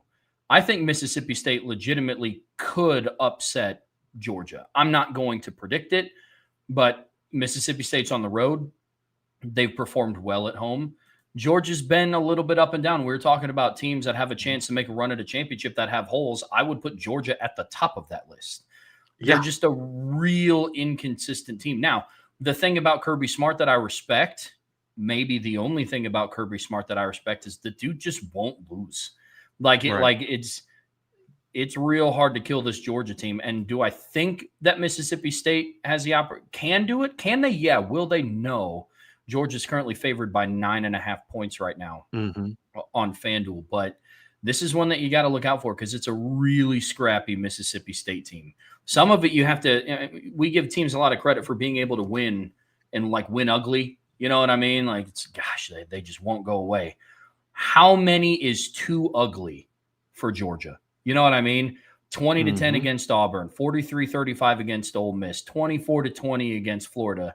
You lose to Bama 24-21. I mean, the widest margin that they've had really since September 13th was their win over Kentucky. Outside of that, they're just scratching and clawing. And at what point, like, what's the straw that breaks the camel's back? That's going to be really interesting to watch unfold.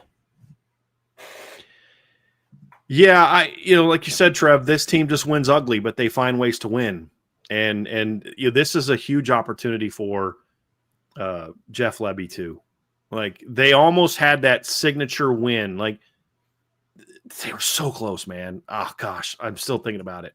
They were so close to getting that win a couple weeks ago over Texas. And I'm just like, I'm waiting on it, man. And they've been so close multiple times. Like, they should have beat Florida. And they flat out should have beat Florida. They battled Tennessee, but Tennessee outplayed them that game. I mean, they had the fumble recovery that helped them. Like, Tennessee was the better team that day. They should have beat Texas.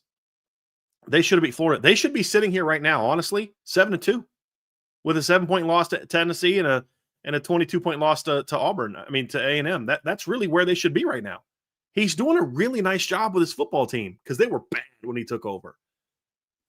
And he was so close to getting that signature win 2 weeks ago against Texas. Can he do it now? Does a game like that for them, and then, like, he showed me something as a head coach, and his team showed me something after having just a gut-wrenching, just open up my chest, rip out my beating heart like this is, Indiana Jones, you know what I mean, and the Temple of Doom. And I'm just like, like, like, it just gut-wrenching, just like soul-crushing loss where you thought you had this big win. And we've seen so many teams have a game like that, and the next week they just no energy, no emotion, lay down and die and just get it. And they didn't. They went on the road and beat Arkansas. Yeah. And that showed me something. Now, Arkansas is not a great team, but you know what? Arkansas has a bad record. Arkansas is not a bad team. I mean, they've been in every game they've played this year except for one. And we know what game that was. So I'm telling you, I like what Jeff Lebby's doing, and they're just going to keep knocking on the door, and eventually they're going to get one of those big wins. I just feel it. I don't know that it's this week, but it's at least worth watching. Is it this week or is it in 3 weeks when they play the Egg Bowl? Like, I just feel like this is a team to watch out for, and I love the way that his team competes, and they really showed me something, the way that they've kind of battled back from adversity this season, Trev. I'm really like the job they're doing, and they were four losses in a row going into the Arkansas game. Like, they were on the verge of just like past Mississippi State teams, like, we're not going to win another game. Like, that's just what it's been there. We're not going to win another game. And then they go on the road and beat Arkansas. It's like, whew, boy. They also need this. If they want to get to a bowl game, they really need – they're going to have to upset somebody. They got Georgia, Missouri, and Ole Miss left. So they got to get one. They got to get one to get to a bowl game. But heck of a job this year with this team. I want to ask you something, and it's not about this matchup, but it's about a team that you mentioned. I would argue, and I want to see if you agree with me, if you had to pick any offense from the SEC to score on any defense in the country, I would pick Arkansas. Any offense from the SEC to score on any defense in the country, I would pick Arkansas. To score in like for a drive or in a game? In a game. I'd pick Arkansas. I would. They're in my top three. The only other one that I would go with is A&M. A&M, Tennessee would be the two I'd think about. Can't say that about Florida State Alabama, because they've had multiple games their offense can do a whole lot. That's what's crazy. Like, I was looking at the standings. Like, I'm not picking Georgia. I'm not picking Bama. I'm not picking Texas, Oklahoma, Vandy. Not picking Mizzou. Not picking LSU. Not picking Florida. And then obviously the LSU can't win anybody. Like, no. I mean, I think I'd probably go with A&M, but Arkansas is up there. They're definitely up there because the only team they haven't scored on is Notre Dame. Mm-hmm. Yeah, just a thought, just a random thought. You brought up Arkansas and how it was good win for Mississippi State because it was. Yeah, unfortunately, the record overall for Arkansas doesn't leave a lot inspired. Yeah, but, so don't know that they can pull it off this weekend, but I am curious to see, does Mississippi State keep battling and have it be another close game? Because Georgia's played in a lot of those, Trev. Yeah. So, say what you want about Georgia, and they find ways to win, and I respect the heck out of it. Excuse me. I'm so sorry. I respect the heck out of it, but eventually you keep playing close games like that, ball's going to not bounce your way a couple times. That's what's got me thinking about this game, bro, is that it's like, what's the straw that breaks the camel's back? What's the team's resolve? Is it, okay, we've been here before, let's close this out, or again, that's going to be very interesting to watch. And Mississippi State is not the team that I would want to have that internal dilemma about, that's for sure. Next game here, Brian, going over to the ACC, and this one is really, really interesting for a bunch of different reasons. But it's Florida State on the road against Clemson at night in Death Valley. Clemson is currently favored by 2.5 points at home, so it's a pick'em game, quite literally. Who would have thought that this game, I mean, in the grand scheme of everything, just doesn't matter? I mean, after all of the preseason hype with Clemson, and then Florida State coming out and beating Bama in week 1. Who would have thought that on November 8th, when Florida State travels to Clemson, South Carolina to take them on at night, it just doesn't matter. Nobody cares. Not being taught. I mean, this is one where is game day going to go here, or are they going to go to Lubbock? If before the season, that's when we don't know what Florida State's going to be, but so many years, that's the conversation that we're having a conversation about. So, look, this is a big game for both of these coaches, and it's not a big game nationally, but if you're Dabo Swinney, at some point in time, you've got to sort of do something to salvage the season, because it can get to a point where you can lose your team to a point where you can't get it back. You can't get it back, and I really hope that moment never comes. I want Dabo Swinney for everything he's done at Clemson. And to me, he's a Hall of Fame coach, in my opinion, with the job he did at Clemson to turn that program around and win championships with 2 different quarterbacks. Played in championship game, 4 times, won 2, did a lot of great things with that program. But you want him to end on his own terms. But you also get to a point where it's even with Florida State and Bobby Bowden, it got to the point where it's look, we love Coach Bowden. We want him to be able to kind of end on his own terms, but he's not ready to leave, and we're not a serious program anymore. And we kind of saw that, his last 4 years, 7-6, 7-6, 9-4, 7-6. And, my understanding is he was kind of nudged out, and Jimbo was his, on staff replacement, coach in waiting kind of thing. But you just want to see him end on his own terms, whether that's this year, next year, whatever.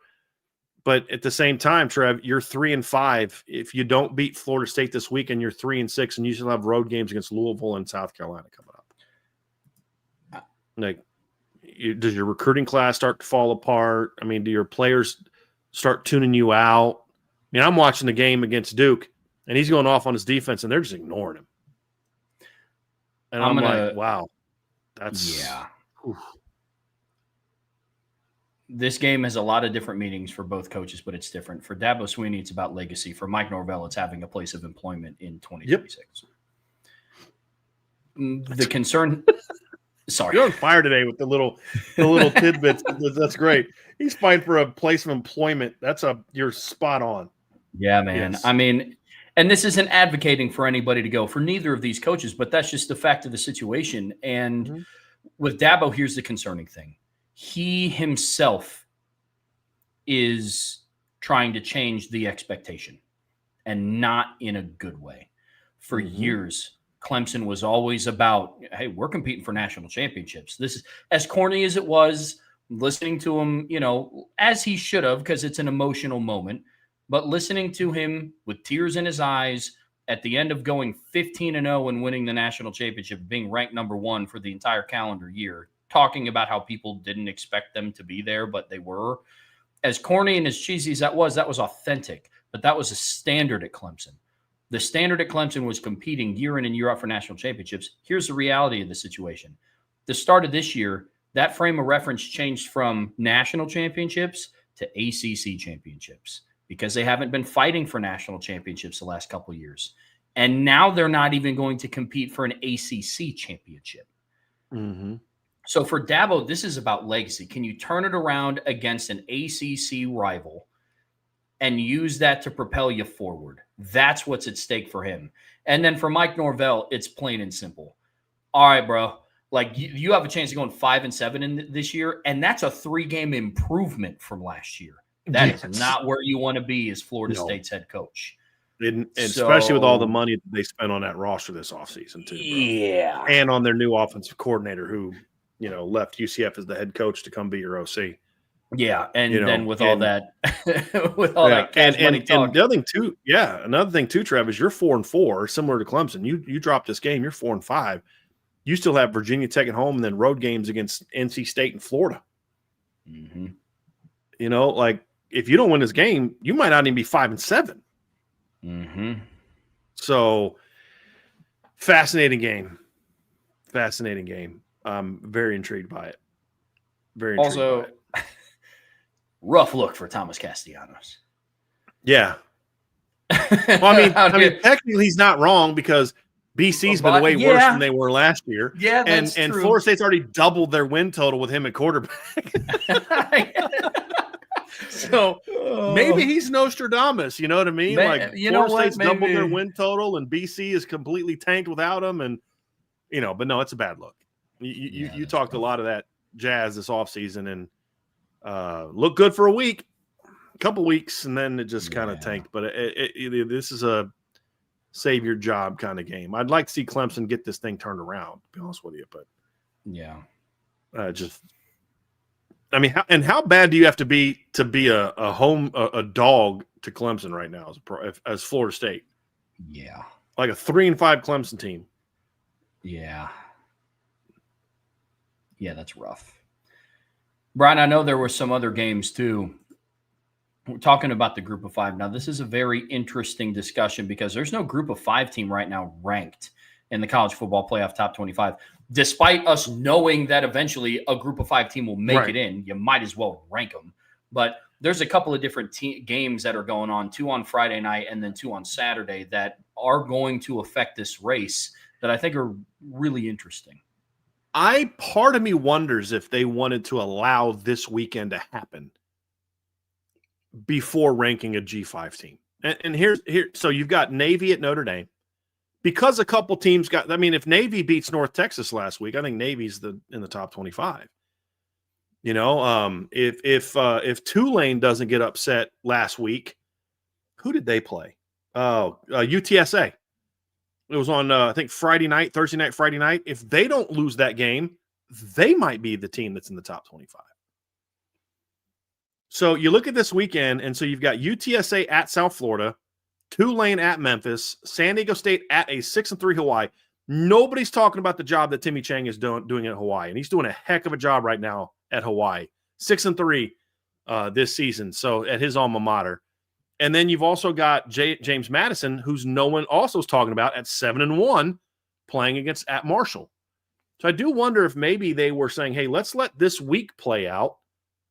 And then when the dust settles, we have a better idea of who's the last man standing. So Memphis goes out and beats South Florida and then beats Tulane. Now we feel better about putting them in there with that loss to UAB. Yeah. South Florida bounces back and beats UTSA, the team that beat Tulane. And then, Tulane beats Memphis. Now we feel better about putting South Florida in there, even though they lost to Memphis. So, or let's San Diego State goes on the road and beats a good 6-3 Hawaii team. Maybe they're the team that jumps in. Nobody's talking about them, but maybe they're the team that jumps in. Maybe James Madison goes on the road and just blows out South Florida, and they're the team that gets a look at getting put in. So very, very interesting to see that they didn't put anybody in. But does that change after this weekend? But what if nobody loses? Because here's the thing, Trev, if you look at the bottom of the top 25, some of those teams don't play this weekend. Yeah. So Tennessee's off, correct? Pitt's up. Yep, Pitt's off. They're off this weekend. Pitt's off this weekend. Who was 23? Washington? They Yes. play at Wisconsin. Who's 22? Let's see here. It's Missouri. So let's say Missouri gets beat by Texas A&M. Does that open the door or Oregon blows out Iowa? Could that open the door for one of those teams to jump in? Possibly. But I think this weekend is going to tell us a lot about who the committee is going to go with. And I think Memphis, especially, if you can beat Tulane and USF in kind of back-to-back games, or at least very close games. It was back-to-back, right? Didn't they beat am I missing a game that was in between it? No, they beat Rice. So 2 out of 3 games. And you beat Tulane, now all of a sudden, okay, now we're more comfortable with that. If they lose, are you now comfortable jumping San Diego State in there? Could they be the team that jumps in if they're able to go on the road and beat Hawaii? I think this is going to be a separation weekend. And, of course, it's easy if, Navy goes on the road and beats Notre Dame, then obviously I think they're the team that jumps in at 8-1. So I think this is a little bit of a separation weekend for the G5 teams. And I think there'll be a little bit more clarity on who that top team is. Makes a lot of sense. I never even factored in that they might be waiting on a little bit more clarity. Now that makes a lot more sense because, man, Tuesday night I was pretty fired up the fact that they ranked a 6-3 Tennessee team and left Memphis just kind of hanging out there. Yeah. So I thought that was a little wild. But, yep, I agree. That makes a lot of sense. Brian, last set of games to talk about here before we wrap this up. There's some matchups in the Big 12 that are interesting because I don't think that it's completely set in stone that it's just going to be BYU and Texas Tech in the Big 12 championship game. There's a couple teams, 2 in particular, that we think are kind of fighting a little bit for that potential second spot. That play this weekend, right. I mean, you look at the Big 12, Trev. Obviously, we talked about it earlier. BYU's undefeated in the Big 12. They're going to still be, at worst, tied for first this weekend with losing the tiebreaker to the team that they're going against. But it doesn't matter because if they're the 2 teams with 1 loss, they both get in. Cincinnati has 2 losses. Houston has 2 losses. Utah has 2 losses. Actually, Cincinnati only has 1 loss in conference, but they play. BYU plays them in a couple weeks. But then after that, let's say BYU loses to Texas Tech and then also loses Cincinnati, but then Cincinnati still has to play TCU and Arizona, right? So Arizona State has 2 losses. Utah has 2 losses in conference. Houston has 2 losses in conference. TCU has 2 losses in conference.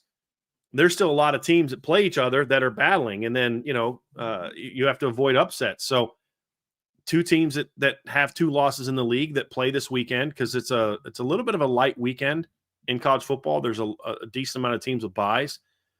But 2 of the teams in the Big 12 that do play this weekend in intriguing games, Arizona plays Kansas. But again, Arizona has I believe Arizona has 3 conference losses. Correct? Am I correct on that, Trev? I think Arizona. Let me look real quick. Arizona has they're 2 and 3. Yeah. So they have 3 conference losses. Yes, sir. Iowa State has 4, so they're out. But you don't have this weekend. You don't have TCU plays this weekend, but you don't have Cincinnati this weekend, and they're 1-loss team. You don't have there's one other 2-loss team we were just talking about that doesn't play. But anyway, you have Houston playing at UCF, and Houston took their second conference loss this past weekend. They got beat by West Virginia in just a really bad loss. Can they rebound? Because they still have TCU left on the schedule, so they can do damage to each other. So a lot of these teams play each other in this last month of the season. Cincinnati plays BYU and TCU. TCU plays Houston and BYU, Cincinnati. So it's going to be real fascinating. But for Houston, you've got to go on the road and beat a struggling UCF team. And then if you're TCU, you've got to avoid the upset over a team that's desperate for a win in Iowa State. And can they do that or not? TCU's still a sneaky team in that league right now, Trev, that nobody's really talking about. They're 6-2 overall. They've got 4 games left. They get Iowa State this weekend. They win that game. You've got at BYU, at Houston, home against Cincinnati. TCU could do serious damage to everybody else's chances over this next month. But in order to do that, you've got to avoid the upset against Iowa State. They could go from here to in the Big 12 title game, because right now, let's just say this weekend that Cincinnati doesn't play, so they're going to have 1 loss. Let's say Texas Tech beats BYU, just for argument's sake. So now there's 3 teams with 1 loss in the league. One of them has a pretty manageable path to the championship, right? And that's Texas Tech, because they've got UCF. They have a bye. They have UCF, a bye, and then West Virginia. But BYU, if they lose, still has to play some pretty tough games. Cincinnati has to play some tough games, but more importantly, they all have to play TCU. And then how does that all shake out? So it's going to be so fascinating. And the only team that TCU has played that's also in the mix that could potentially be over them is Arizona State, who is another 2-loss team in the league that beat TCU, but now they don't have Sam Levitt for the rest of the year.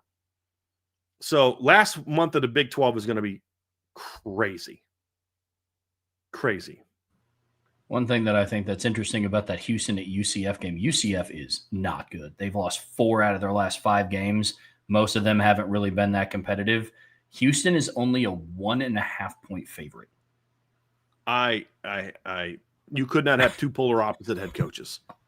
One of the classiest, best in the business against one of the guys that I enjoy rooting against more than any other coach, probably outside of now that Brian Kelly's gone. I don't know if there's a coach I enjoy watching lose more than Scott Frost. But yeah, 1.5-point favorite. It's going to be a fun weekend, dude.